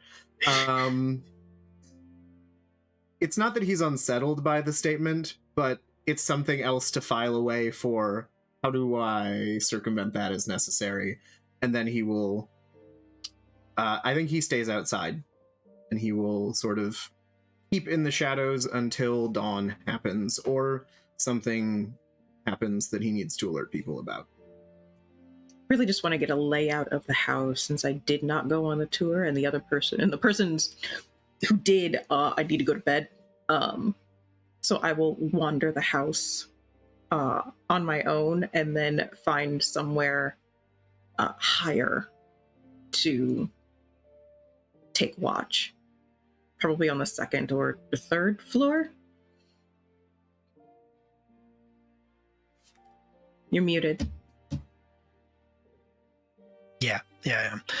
There is a third floor to this house, but it is clearly more of an attic situation. There is a staircase that leads up to it, but it is from it's like the back half of the house where the kitchen would have a staircase that leads up to the like servant quarters, and then beyond there you could continue up to the attic. But if you are passing through the kitchen, you would come into contact with Rhea, who jumps a little bit when you walk in. She is kind of just inspecting the cookware and like the larder, clearly sort of taking stock of supplies. And when you walk in, you very much catch her by surprise. She looks a little ashamed of herself. Were you not expecting our guest to willingly supply us with things? No, I apologize, my lady. I just I'm sorry. I was wondering what it is I should be doing. If perhaps I should prepare something. Get it. It's around the hour that I would be preparing breakfast at the castle, and well, I wasn't certain exactly what I should be doing here. It is appreciated. Have you slept? No, but I don't think I could. Try. If you can't, then you may busy yourself with breakfast. But I do not need people exhausted right now. Find a blanket, maybe somewhere soft. I'm not sure what your quarters were like in the castle. Not a bed, but more often I'd just catch a few winks in some corner of the kitchen. So I'm accustomed to it. I'll see what I can do. Good. If I can't sleep, you don't think Lady Blackpike would well, she seems very scary, and you don't think she'd take issue with me making food with her ingredients? Might be best to just ask. Because you are correct, she is quite scary. Normally I'd ask one of the other serving girls, but she looks around because there aren't any. Might just be you. I don't think anyone would take umbrage with a warm meal, but also best to ask permission. We did sneak in. Right. Okay. I'll try to sleep, my lady. Oh yeah, so then I'll just... Once I send her off, I will go find a good place to perch. Okay. For the cool, evening. Yeah. Absolutely, yeah. And then, I mean, the attic is a perfect place for that. There are some windows that look out across the neighborhood. This is one of the taller buildings. Almost none of the other houses in this particular part of the city, much less the harbor itself, have third floors to them. So you can kind of like look out across the wharf from your vantage point, especially if you were to modify your eyes in some way. Oh yeah, definitely taking let's see, what is a nighttime bird? Owls. Mhm. Yeah, Yeah. just a little bit of a shift so that I can see a little bit better. Absolutely, yeah. Your eyes just sort of like you blink, and then they're a little more bird-like when you open them, and you can see much more sharply and much farther in the dark, even though the sun is starting to crest. And, us old folks will just keep watch so the children can get some rest finally. As it should be. As it should be. And you are shown throughout the house, Liv and Hestia. Well, Hestia, you are shown throughout the house. Liv, you are walking with them. And as some of the rooms are revealed to you, Lady Blackpike would look over at you, Liv, and would say, I'm sure you all must be deeply tired. If you want to pick one of these, any of them, honestly, and get some rest. There should be fresh linens, unslept in.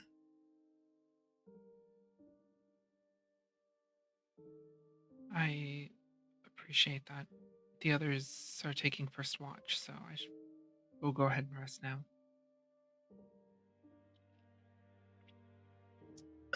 Yeah, she would gesture to one of the doors, but you can pick any of them.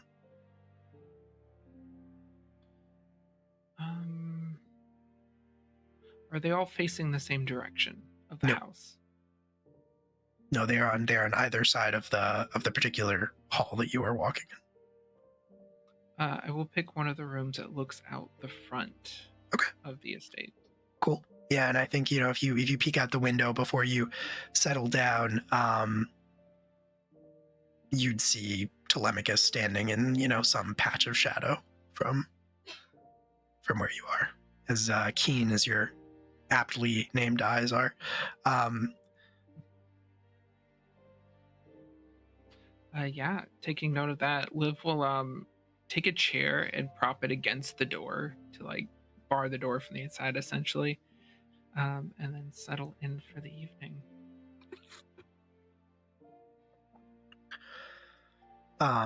Around this time, as Liv departs into one of the rooms, Morgan, you come up the stairs, and Lady Blackpike makes you the same offer, tells you to pick a room, any room. I appreciate it. Could you point me to Liv? She looks a little surprised, but she gestures to one of the doors. I'll go and knock on the door. Yes? Can I have a word before I go and rest? You hear the scraping of a chair being pulled out, being like jammed against the door as the door opens. Yeah, of course, come in. Morgan walks and looks at the chair. Somebody's a little paranoid, can't imagine why. An entire empty house that we have no control over. Not exactly the best place to hole up, but at least it's an option that we have. Yeah, if it were up to me, we'd all be sleeping in the same room, but I don't think the princess would go for that. What is your take on Rhea?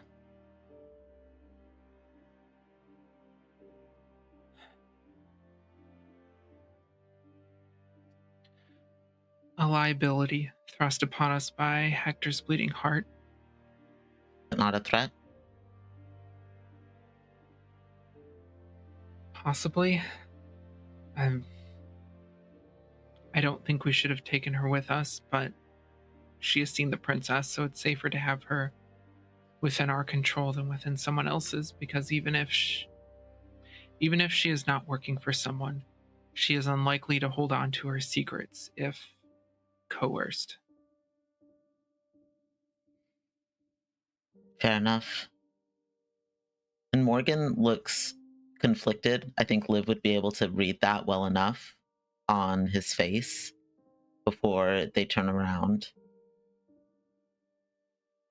I have something that I need to tell you. And it goes against everything in me to actually say it, but I think it's important that somebody else know. Okay. I would prefer it if the others weren't privy to this. Your discretion would be appreciated, but before this all happened, well, you heard Karn's comments about me slinking in the shadows and being a monster in the night. All of that was at the old king's behest, and I was given one last assignment before all of this happened. Given that our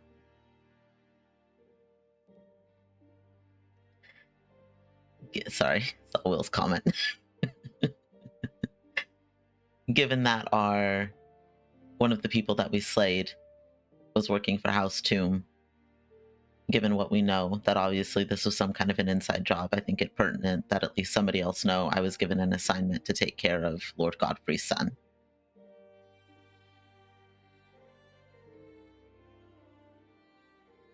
And as the way that things stand, I am keen on completing that assignment. I imagine you'll get the opportunity.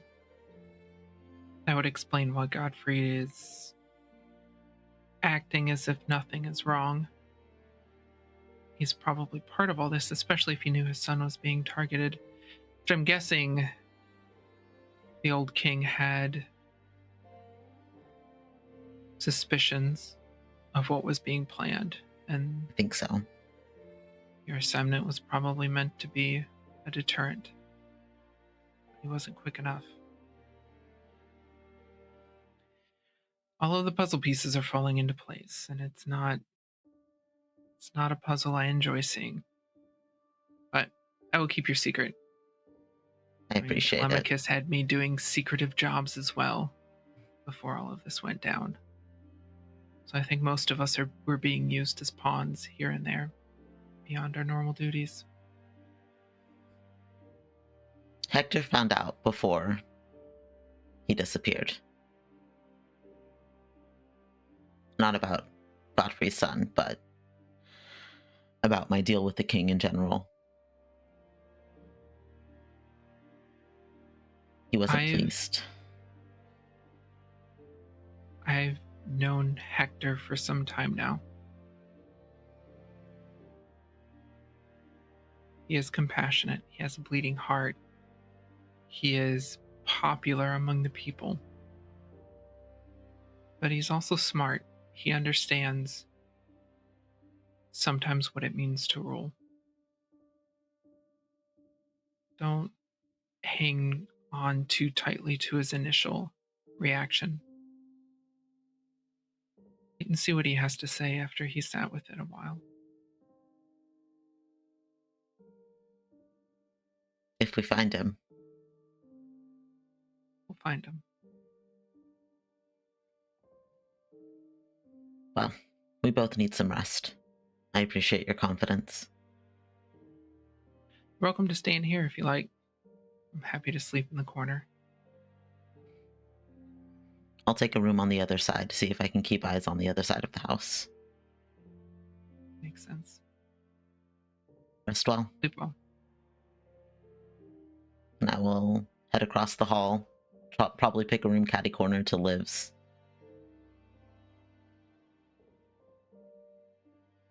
Okay, very cool. Yeah, you find one. I think that you, it's very dark in this room, and as you are reaching for the lantern, you almost trip over a mostly closed chest that is full of what seem like very illegally obtained pearls. Oh, I'm taking a handful. Okay, cool. I'm just stowing them. Okay, yeah, you can grab a handful of those contraband pearls and tuck them away, and you can get a little sleep. Lady Blackpike, as you both settle down, and as Mika keeps watch, will walk you once again with her arm in your arm, Hestia, towards the end of the hall and towards a set of large double doors with innately carved images of sea monsters. And she will gesture and she will say, and you'll sleep in there, princess.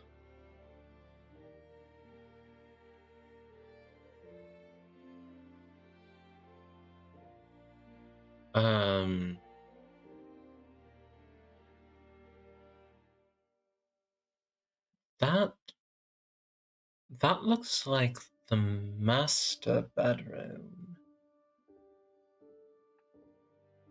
Where will you sleep? I've had quite a bit of sleep this evening. Enough. More than I'd normally get on a voyage, that's for sure. So I'll be just fine. Hestia tilts her head. Why are you being so nice to me? This is a very bad situation I've put you in.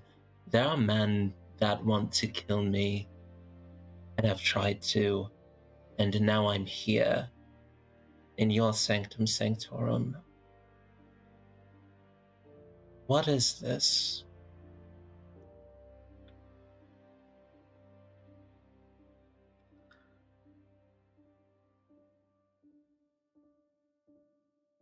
I don't think you need me to answer that question. I could ask you a question. Like, by the same token, why did you look disappointed when I said I didn't say that I'd be sleeping in there as well?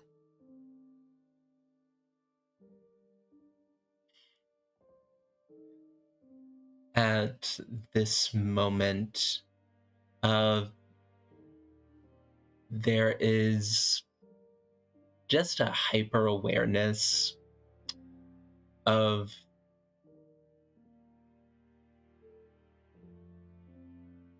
her surroundings, like the smell of sea salt, her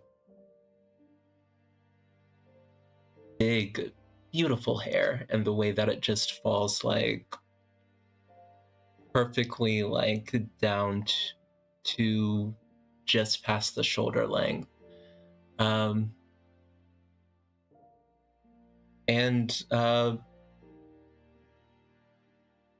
there is a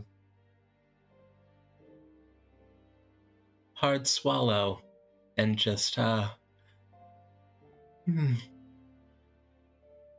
I see we're still on that proposal business, I suppose.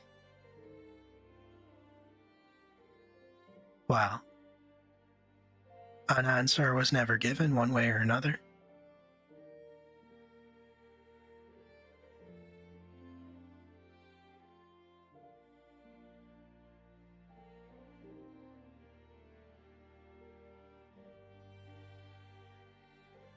But we won't be talking about any of that tonight.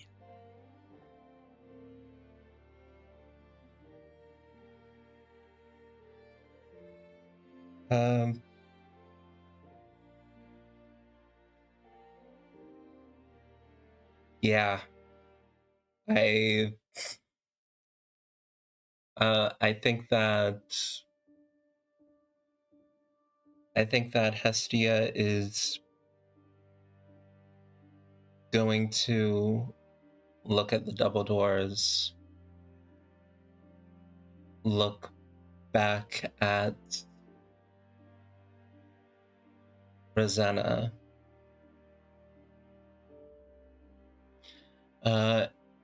And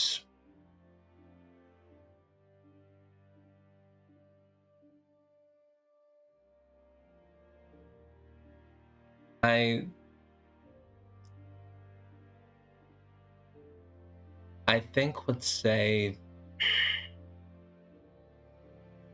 okay, you're all the way up there. Shrink.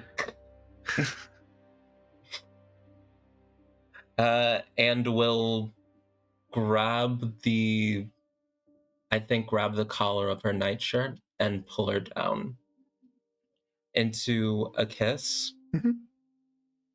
That is awkward and like has a little bit like too much force in it as like she is pulled down. Hestia has so much nervous energy at this point, and might just accidentally like half kiss, half headbutt this giant woman and hurt herself a little bit.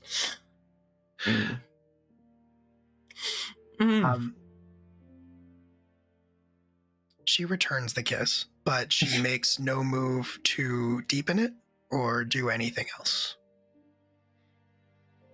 And when she's not like pulling away until you pull away or anything like that, but it is gentle, maybe gentler than you might expect from someone like Lady Rosanna Blackpike. And when she does pull away, after you pull away, she smiles at you, and she says, "You have suffered a great loss, Hestia, and an exhausting couple of days. And you need at least one night's sleep before we talk about any of that."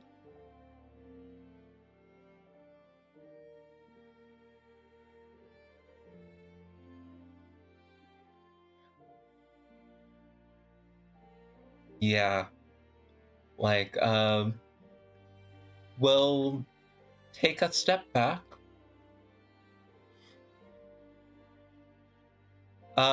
Sort of like turn to Birdie, who's just in the hall, Mhm. and the specter and the corpse that's also like there behind them. And we'll say, right. Well, we'll give a curtsy. As you were, then. Princess, you asked me earlier why I was doing any of this, or all of this, as little as it is in practice. And you come from this world, so I'm not surprised that you ask that. You come from this world where people are kind to you if they want something. People give you respect. They treat you like you're human if you force them to. But where I come from, on the sea, if someone falls overboard, you save them. You throw them a line. If someone becomes tangled in the rigging, you cut them free.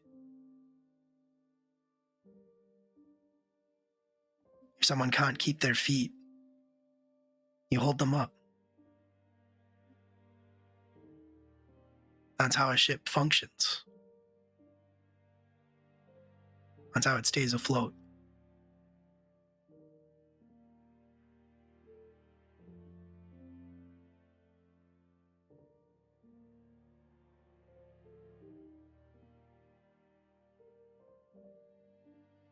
suspicious and weird.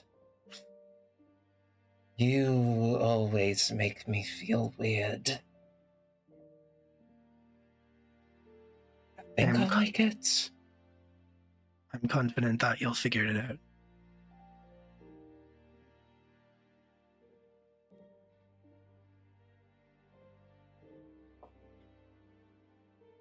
Then, she will slowly open the beautiful carved double doors, slip inside, have her bird and specter and corpse follow in, and close it behind her, sort of like peeking out of the room as she does.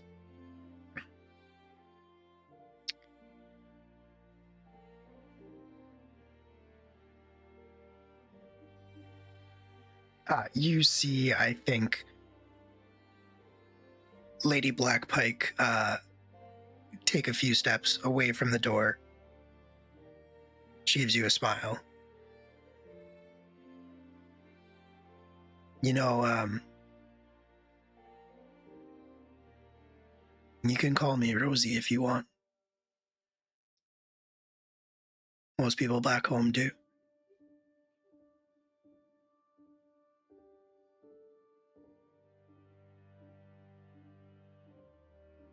The door slams shut. I think you hear a little bit of a laugh from the other side at that. A beat, and it will creak open once again. And I think at that point you see her retreating back as she walks to the end of she's walking to the end of the hall and going down the stairs. And quietly to herself, she will say, "Good night, Rosie."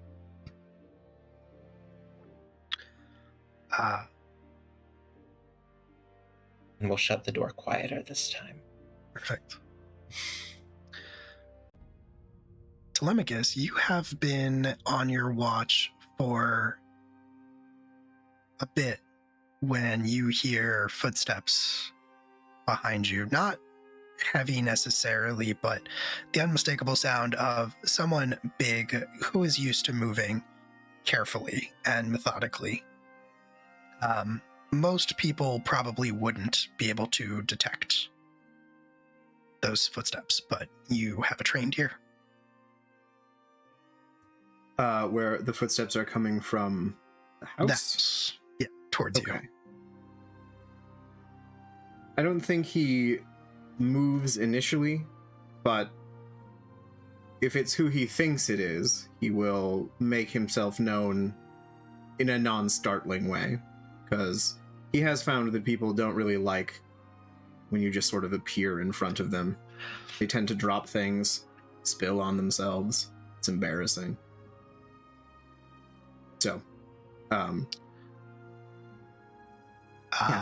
yeah, and sure enough, Lady Rosanna Blackpike is not surprised. You're not sure if she knew you were there, or maybe she just didn't know exactly where you were. But when you make your presence known, you give a little cough or scuff your boot or adjust your sword in such a way that it makes noise. She stops, basically at your side. She has traded in the nightgown for a tunic. It's loose. It's not fully laced up or anything, and she's not wearing anything over that. But she is more dressed than she was. Although this is your first time seeing her in this environment at her own home, though I'm sure you've seen her and interacted with her at court many a time. You actually probably many of her requests and the requests affecting Leviathan's blood were probably foisted off on you, as they were neither deemed important nor glorious. Indeed. Unimportant and inglorious are my specialties. Correct. But she has a glass in one hand with a few fingers of an amber liquid, and she hands one to you. She has the other in her own hand. Says, "We thought you might be wanting to ward off a chill while you're out Very here." kind of you, Lady Blackpike. He will take it, give her a nod. I passed your serving girl on my way out. She asked if she could bake bread. I told her to feel free. I hope that's not a problem. It is your kitchen. That it is. Serving girl. It takes him just a second because he's in watch mode, and then it's just like, wait a minute. Serving girl. They brought a serving girl with them? Yeah, she arrived with them, carrying most of their possessions, as near as I could tell. Seems nice enough. Bit They scared. usually do.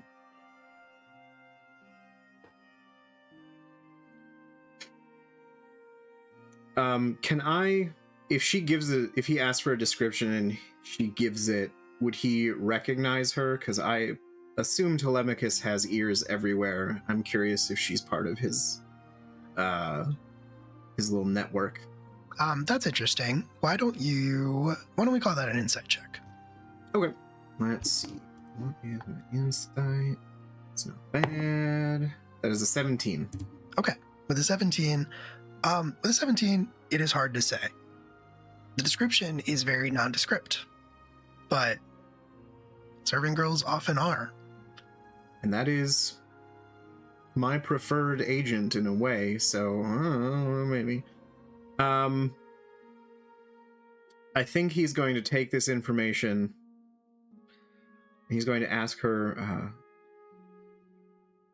have been standing for a while now. Would you mind giving me 15 minutes? Not at all. I often come out here at this hour. I like to watch the sunrise over the ocean. Like to watch your ships come in, I should think. Well, they are in the same direction, aren't they? Did your captain pay the taxes on those cerulean pearls that he brought in last time? Or are he and I going to need to have a conversation? Sir Bosch, you insult me. I wouldn't think of it. I'd think of insulting your captain. Wow. You're welcome to try. I'm not sure how you take that. But I'm sure it'd be entertaining. Like you took the last time, I should think. Aye.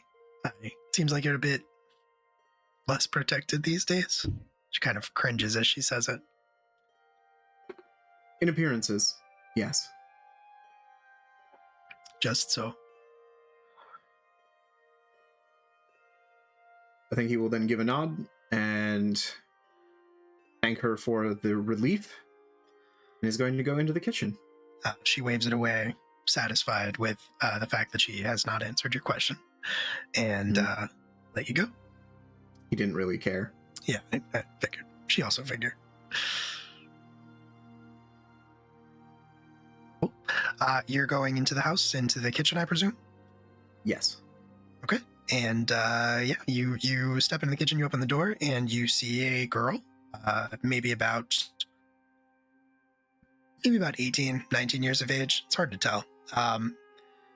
She has this sort of like auburn, she has this sort of like auburn hair.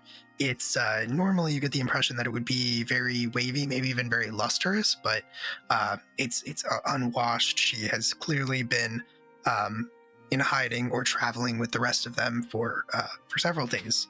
Has not had an opportunity to bathe or tend to herself. Her skin is tan, but clearly still dotted with freckles. She's maybe a little bit above average height, but also maybe a little bit gangly. It's hard to say. Yeah, like skinny, but it's very hard to tell if that is a sort of natural build or if she's just underfed, which is also not uncommon in people of her station. I think as he walks in, he doesn't make noise, but will find a chair to sit and just sort of observe in a very calculating way. I do want to know if he recognizes her and if he has at any point brought her into his network. Because that will mean two very, very different things, I think. Absolutely. I think you can sit there and you can observe her, and she's kind of humming to herself as she's going through the process of baking bread. I think that's going to be another insight roll, though. That is a 23. With a 23, I don't think you recognize her, and I don't think you recognize her. But I do think that you can tell that she realizes you are there and watching her and doesn't react. There is a moment where her movements pause just a fraction of a second. Out of a conscious choice, she continues, she resumes working. Good. And great. So I think as she goes about working, he recognizes the song that she is humming, and I think he's going to start humming along with her as a way of revealing himself. The second you do that, she jumps and stifles a small scream and says, "Oh, Lord, preserve me. I'm so sorry, my lord, you startled me." Oh, I didn't mean to. It's my mother used to hum that song. Very fond of it. Did she? In her quieter moments, yes.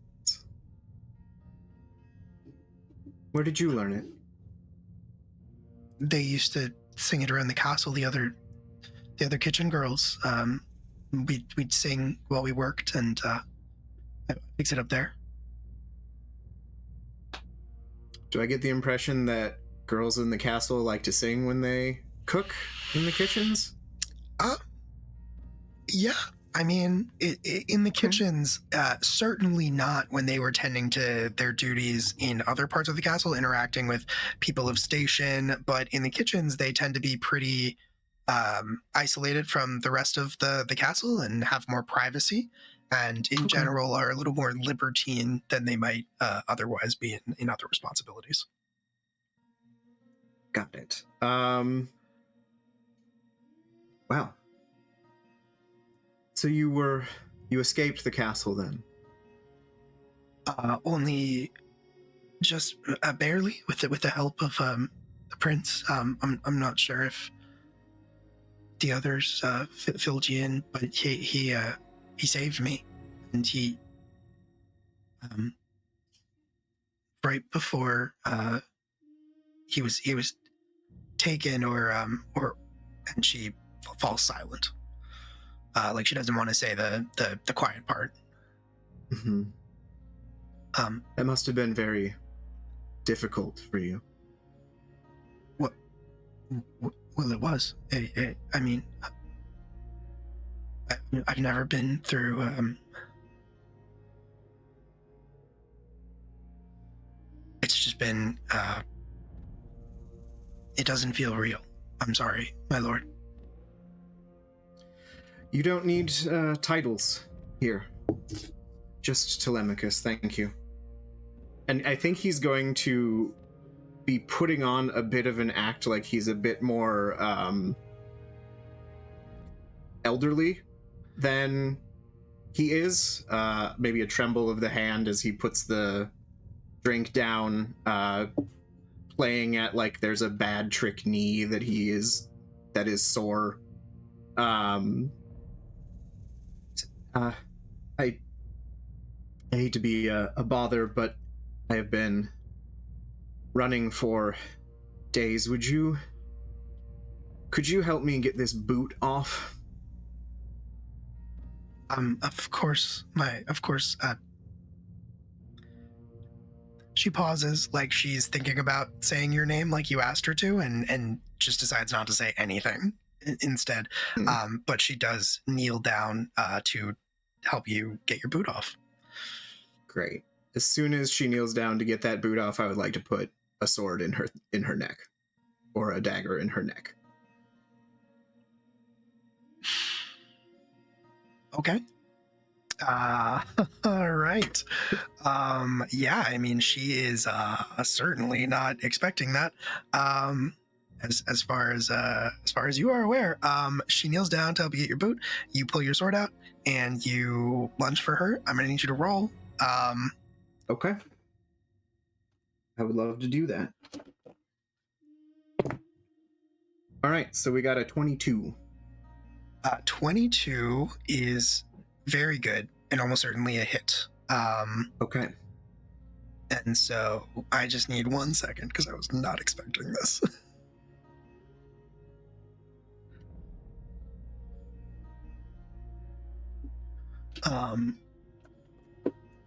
Okay, cool.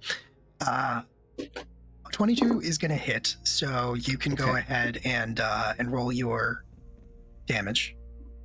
So I do have the ability Assassinate, which means that if I hit someone who is not expecting it, it's an automatic critical hit, which also means my sneak attack damage and my regular damage get doubled. So I'm just going to roll a bunch of dice, if that's okay. That is okay. Right? Okay, so we got an 8 and a 7 on the d8s.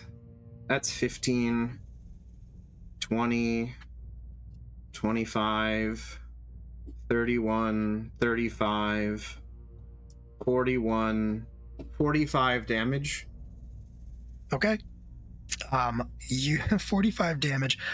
You pull back the sword, you go to stab her. She is kneeling down. And the second your sword comes out and dives directly for her, she throws herself back, almost as if she was anticipating the strike. How dare. Kind of somersaults and comes up into a low crouch, and as if from nowhere, you have no idea where she was stashing this, pulls out what looks like a kitchen knife. Let's fucking go. And I think as she is kind of warily looking at you, she says,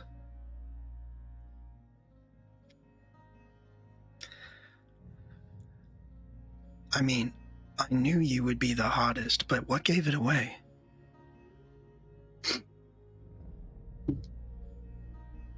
That would be telling. Then he's gonna lunge. Okay. Absolutely. So technically, because initiative, she is going to get a chance to do something before you in this moment, and she is going to take that opportunity to attack you with the kitchen knife. I didn't think that I was going to need dice tonight, so let me just grab some of those. While this is happening and everyone else is asleep and I'm not, do I hear this commotion? I don't get the impression that these two individuals make much of a commotion when they are fighting. I'm just thinking like he was in the chair, it may have fallen over. He was in the chair. I think, you know what? Let's call it a perception check. Since you are actively listening. All right, so one of these in the process of that is an 18. 26. 26, you do hear the chair fall over downstairs, but I think that is like the only thing that you hear. That is the only indication that anything is wrong. Seeing as how I told everybody under the age of me to go to bed, I think I'm annoyed. Absolutely. So I will go and investigate. Just like, who the hell is awake when I told y'all to go to bed? Mm-hmm. Mm-hmm. No, absolutely, absolutely. Very So angry mom right now. Yeah, you can absolutely make your way downstairs. So the first one, Telemachus, is an 18. That hits. Okay, all right. That is going to be 6 piercing damage, Okay. and I need you to make a Constitution saving throw. All right, I can do that. That is a 1. Yeah. You are she darts in close to you, still kind of in that same crouch, and she reverses the grip on the kitchen knife. And I think in that moment you kind of notice that she drags it across her own arm real quick, and then steps in close to you and jams it into a gap in your armor. She is you are going to take 24 poison damage. 24. Ow. Yes. And the next attack is a 24, which is also a hit. That is. You're going to take 6 more piercing damage. Okay, hold on. I have a thing. Okay. I'm going to use Uncanny Dodge on that first one. Okay. All right. Which does to have the damage. To have the damage. Okay. If that halves all the damage, then you're only taking 3 piercing damage and 12 poison damage. Okay. So that is 15 total. Yes. Okay. All right. Hold on. Let me get there. Sure. I have to click down a lot of times still anyway. Okay. All right. So I imagine that looks like there's just a nick rather than the full like stab in. But yes, the second one fully hits me. Yeah. I think it's one of those things where you kind of do the same move where you know to throw yourself back a little bit to try to get away from the blade. But that like she is on your ass the second you like take that step back, and she actually shoves you with surprising strength, like in your solar plexus. This is not your solar plexus, but this is where I am. It's just in the place. Yeah. It's fine. And like presses you against the counter enough to get in with the next stab fully. Mm-hmm. And that's 6 full piercing damage. I need another Constitution saving throw from you. Okay. That is an 18 on a con save. Cool. Then you are only taking, once again, half of that 12. Okay. All right. So we had 6 piercing damage. Yes. So go to that, and then 12. I'm not looking great, fam. Not looking great. If only you had friends you could raise the alarm to. You did a lot of damage to her, though. I think you did like what, 48 to her with one. 45 to her with one hit. But that's like my that's my I'm gonna kill you and not have you fight back. Once they fight back, then we got a problem, because he is an old man. That is the problem here. Yes. And she kind of smirks at you as she gets that second hit in, and she says, "Too slow, old man." That's rude. It is your turn, though. Okay. In that case, I'm going to stab with Mother's Lament, which is my sword, which has some special properties, and I probably should have used that initially, but whatever. It's fine. So we're going to stab. Regardless, we're then going to cunning action to disengage and start moving away and shouting that, hey, alarm. Okay. Yeah. So, it's a nat 20. Oh yeah. All right. I mean, that's in keeping with the rest of the session. So absolutely 100%. Okay. So I don't have sneak attack on this because there's no surprise. There's no nothing. It's just going to be 2d8 plus 5, mm-hmm.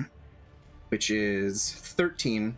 And then I'm forgot where I put down this information. Maybe it's here? You sent it to me at one point also, if you check the Discord DMs. Okay, that's probably the best place to do this. I believe you need to make a con save.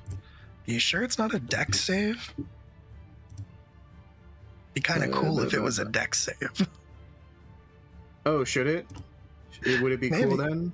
It would be kind of cool if it was Okay, something it's a that you could maybe wounding. evade. Stop it. Don't do that. Let's see. I swear to God, I'm more prepared.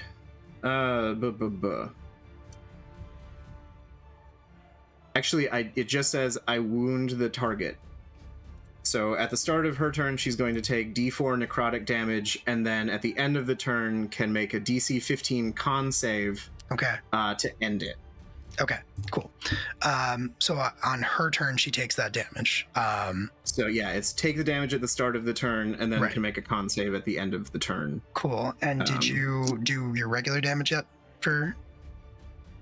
So we did. It was 13 piercing damage. Cool. From the stab, and then when he wounds her, the blade sends these like black tendrils through the wound. Don't know why it does that, but it always has.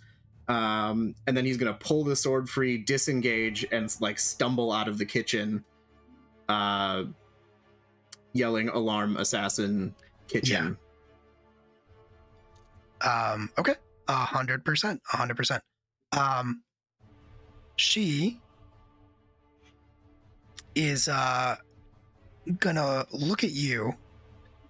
She hears you see her like cock her head, and she hears everybody like waking up, everybody moving upstairs. Liv, Morgan, Hestia, you're not necessarily trained to wake up at these loud noises, but you've been through a lot. If you want to say that you wake up when Telemachus raises the alarm, that's absolutely fine. But basically, she hears everybody waking up and Hestia starting did to not do fall stuff. asleep. Okay, fair enough. Fair enough. That's extremely fair. But you hear the sounds of alarm being raised. You all start to rouse yourselves. Amica, you're already coming down the stairs. She's going to look at you and give you like an almost childish like sigh, and then like stomp her foot, and then she's going to dart for the door out of the kitchen and into the open night air out the side of the house. Okay, so upon hearing that it's not the kids being up and rowdy, but now there's a problem, Yes. bounding down the stairs, you all now see a panther, not a person. And you know who I am, so I'm just going to expect you to tell me what direction she went in. I point at the door, holding my side, bleeding profusely. You know, I'll come back and take care of that later. I go after her. Okay. On all fours. Hilariously, from the ceiling, because it has a 50-foot fly speed, is dashing and can move through walls. You see a fucking ghost, who also looks to you like, where's the problem? Telemachus will bow to the door. After you, Sir Ghost, of Doesn't course. question the ghost, just that way. Absolutely not. If the ghost little is not bit. immediately attacking me, I'm assuming the ghost is friendly. Yeah. Yeah. Well, I have a base speed of 35 and I'm a swashbuckler, so I don't know how quickly I can get down to the kitchen, but I am moving as quickly as possible. Very, very noted. My gut tells me that she is not long for this world, but I am keeping track of who is going to be in this situation at which point. Right now, because Amica was already on her way down, I'm going to throw it to you, Amica, and you can do whatever you want. You are a panther at the moment. Yes, so chasing her down. See, I've got a movement speed of 40, and I'm guessing she didn't get too much faster than me because now at this point I am leaping after her, just enraged. She's fast, but she's human fast. And now that the alarm has been raised, as she darts out the door and starts making for the gates to probably like climb over and and continue running. You see Lady Blackpike moving to intercept. She doesn't have a weapon in her hands, but she is just moving her body in between Rhea, if that is her real name, and the gates. And that forces Rhea to slow down a little bit, so you are able to overtake her in that moment and pounce. Do whatever you want to do. Yeah, absolutely pouncing. And am going to just big tiger, lanky girl. I'm going for her throat. Okay, very cool. Yeah, roll it. Let's see. Bite is.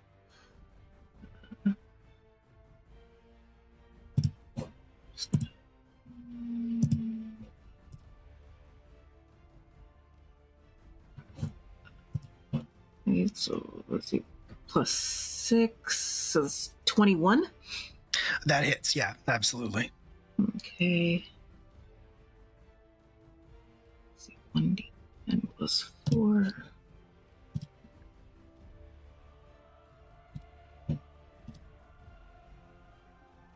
So it's 10 damage. Okay, very cool. And if possible, I would love to just grapple her. That way she can't move. I know that might be two things that I could totally understand if I can't, but that would be the goal right now. Is to just keep her pinned to the ground. Yeah, no, I totally understand that. Yeah, I'll say that you can be standing over her for sure. She is gonna, she is not looking good. You fully have your teeth like in her throat, and she is like she is gurgling. Blood is flowing out over her lips. But as that blood enters your mouth, Amika, it doesn't taste right. And I'm gonna need you to make a Constitution saving throw. Can do.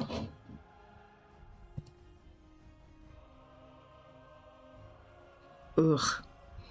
That is a 9. You are gonna take 24 poison damage. That's fine. I'm not even worried about it. Okay. I assumed that something about like that was going to happen, and I'm already mentally thinking about how I'm going to fix this after I kill her. Yeah, she is desperate, and she does still have that knife in her hands.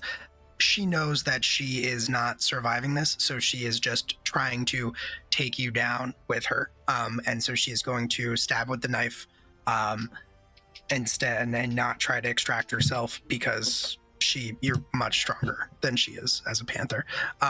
One of these I'm pretty confident not going to hit. It's a 9. The other one is a 17. That one just hits. Just hits. Okay, cool. 6 piercing damage and a Constitution saving throw.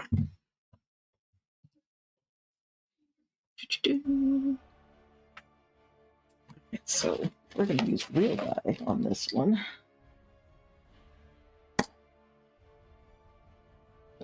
That is a 24. Yep. Half damage, so 12 more poison on top of the 6 piercing. But you can now finish her off, and I am confident that you are going to succeed in that effort. Yeah. She's still struggling against you, so roll to hit, but I don't think she's getting away from this. No, she's not. So I'm just gonna bite down harder, not even gonna remove the teeth. She's already poisoned me, so.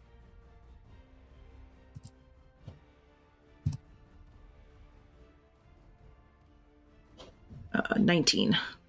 That hits, yeah, and then roll your damage.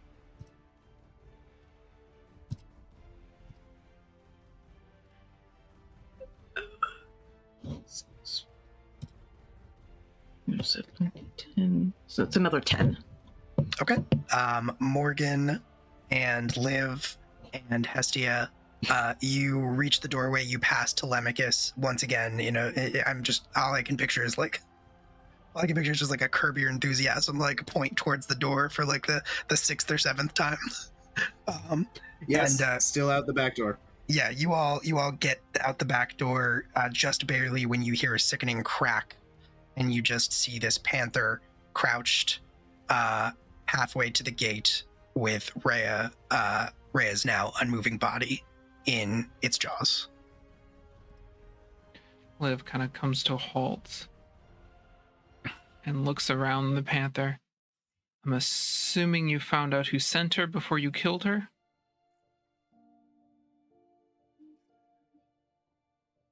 Now, It's I've just been the doing panther. this whole right? Like I've been doing this wild shape thing for a while, whether most people know or not. And very stubbornly, I think certain forms, like this one specifically, Amika did learn how to say a few words, but it's just refusing to speak at this point. I think that's fair, and I also think, I'm assuming you found out who sent her before you killed her. It's a perfect place to end this episode of Fall of the Ashen Throne. Yeah, that's gonna do it for us tonight. Well played, everybody. We came into this with a prediction that Rhea was gonna die, and look at that. It all worked out. She's gonna poison that bread, I tell you. Poison bread coming our way. Maybe. Wouldn't have been bad. Maybe. It could have happened. Who's to say? All right. Well, we're a little bit over, so let's go ahead and get right into our introductions, and we will end with Kian, so that Kian can tell you what's going on here at Entropy Emporium and talk about all that stuff. So I'll just quickly say that my name is Will. I've been your storyteller, and this was a lot of fun. I don't have much going on for the rest of this week, so I'm not going to plug anything. But I'm on social media if you want to find that. And yeah, we'll be back in 2 weeks with more Fall of the Ashen Throne. Alex? Hi, I'm Alex. I've been Telemachus Bast. We had a time. What's going on? Not this Tuesday, but next Tuesday, you can find me over at Live from the Apocalypse for Tenebris, which is our gritty anti-capitalist space future hellscape, where we're just doing the best that we can in a world that is really mean to us. You can see me playing Dr. Dickey. He is the antithesis of Telemachus, just a little bean. He would never hurt anybody. And yeah, I hope the sad is treating you well. I hope the void is comforting and warm and not cold and sad. And yeah, I'll see you in 2 weeks. Hey, Anita? Anita. Hi, everybody. Anita here. Yeah, I've been Princess Hestia Jourdain. Oof. Y'all, so much. Damn, we really snapped her neck before. I think the adults need a bedtime. I think the adults really need the bedtime, truly. We're fine. Everything's fine. Hestia had her first kiss, and that's great. So many positives this session. Oh my goodness. Well, the twists, the turns.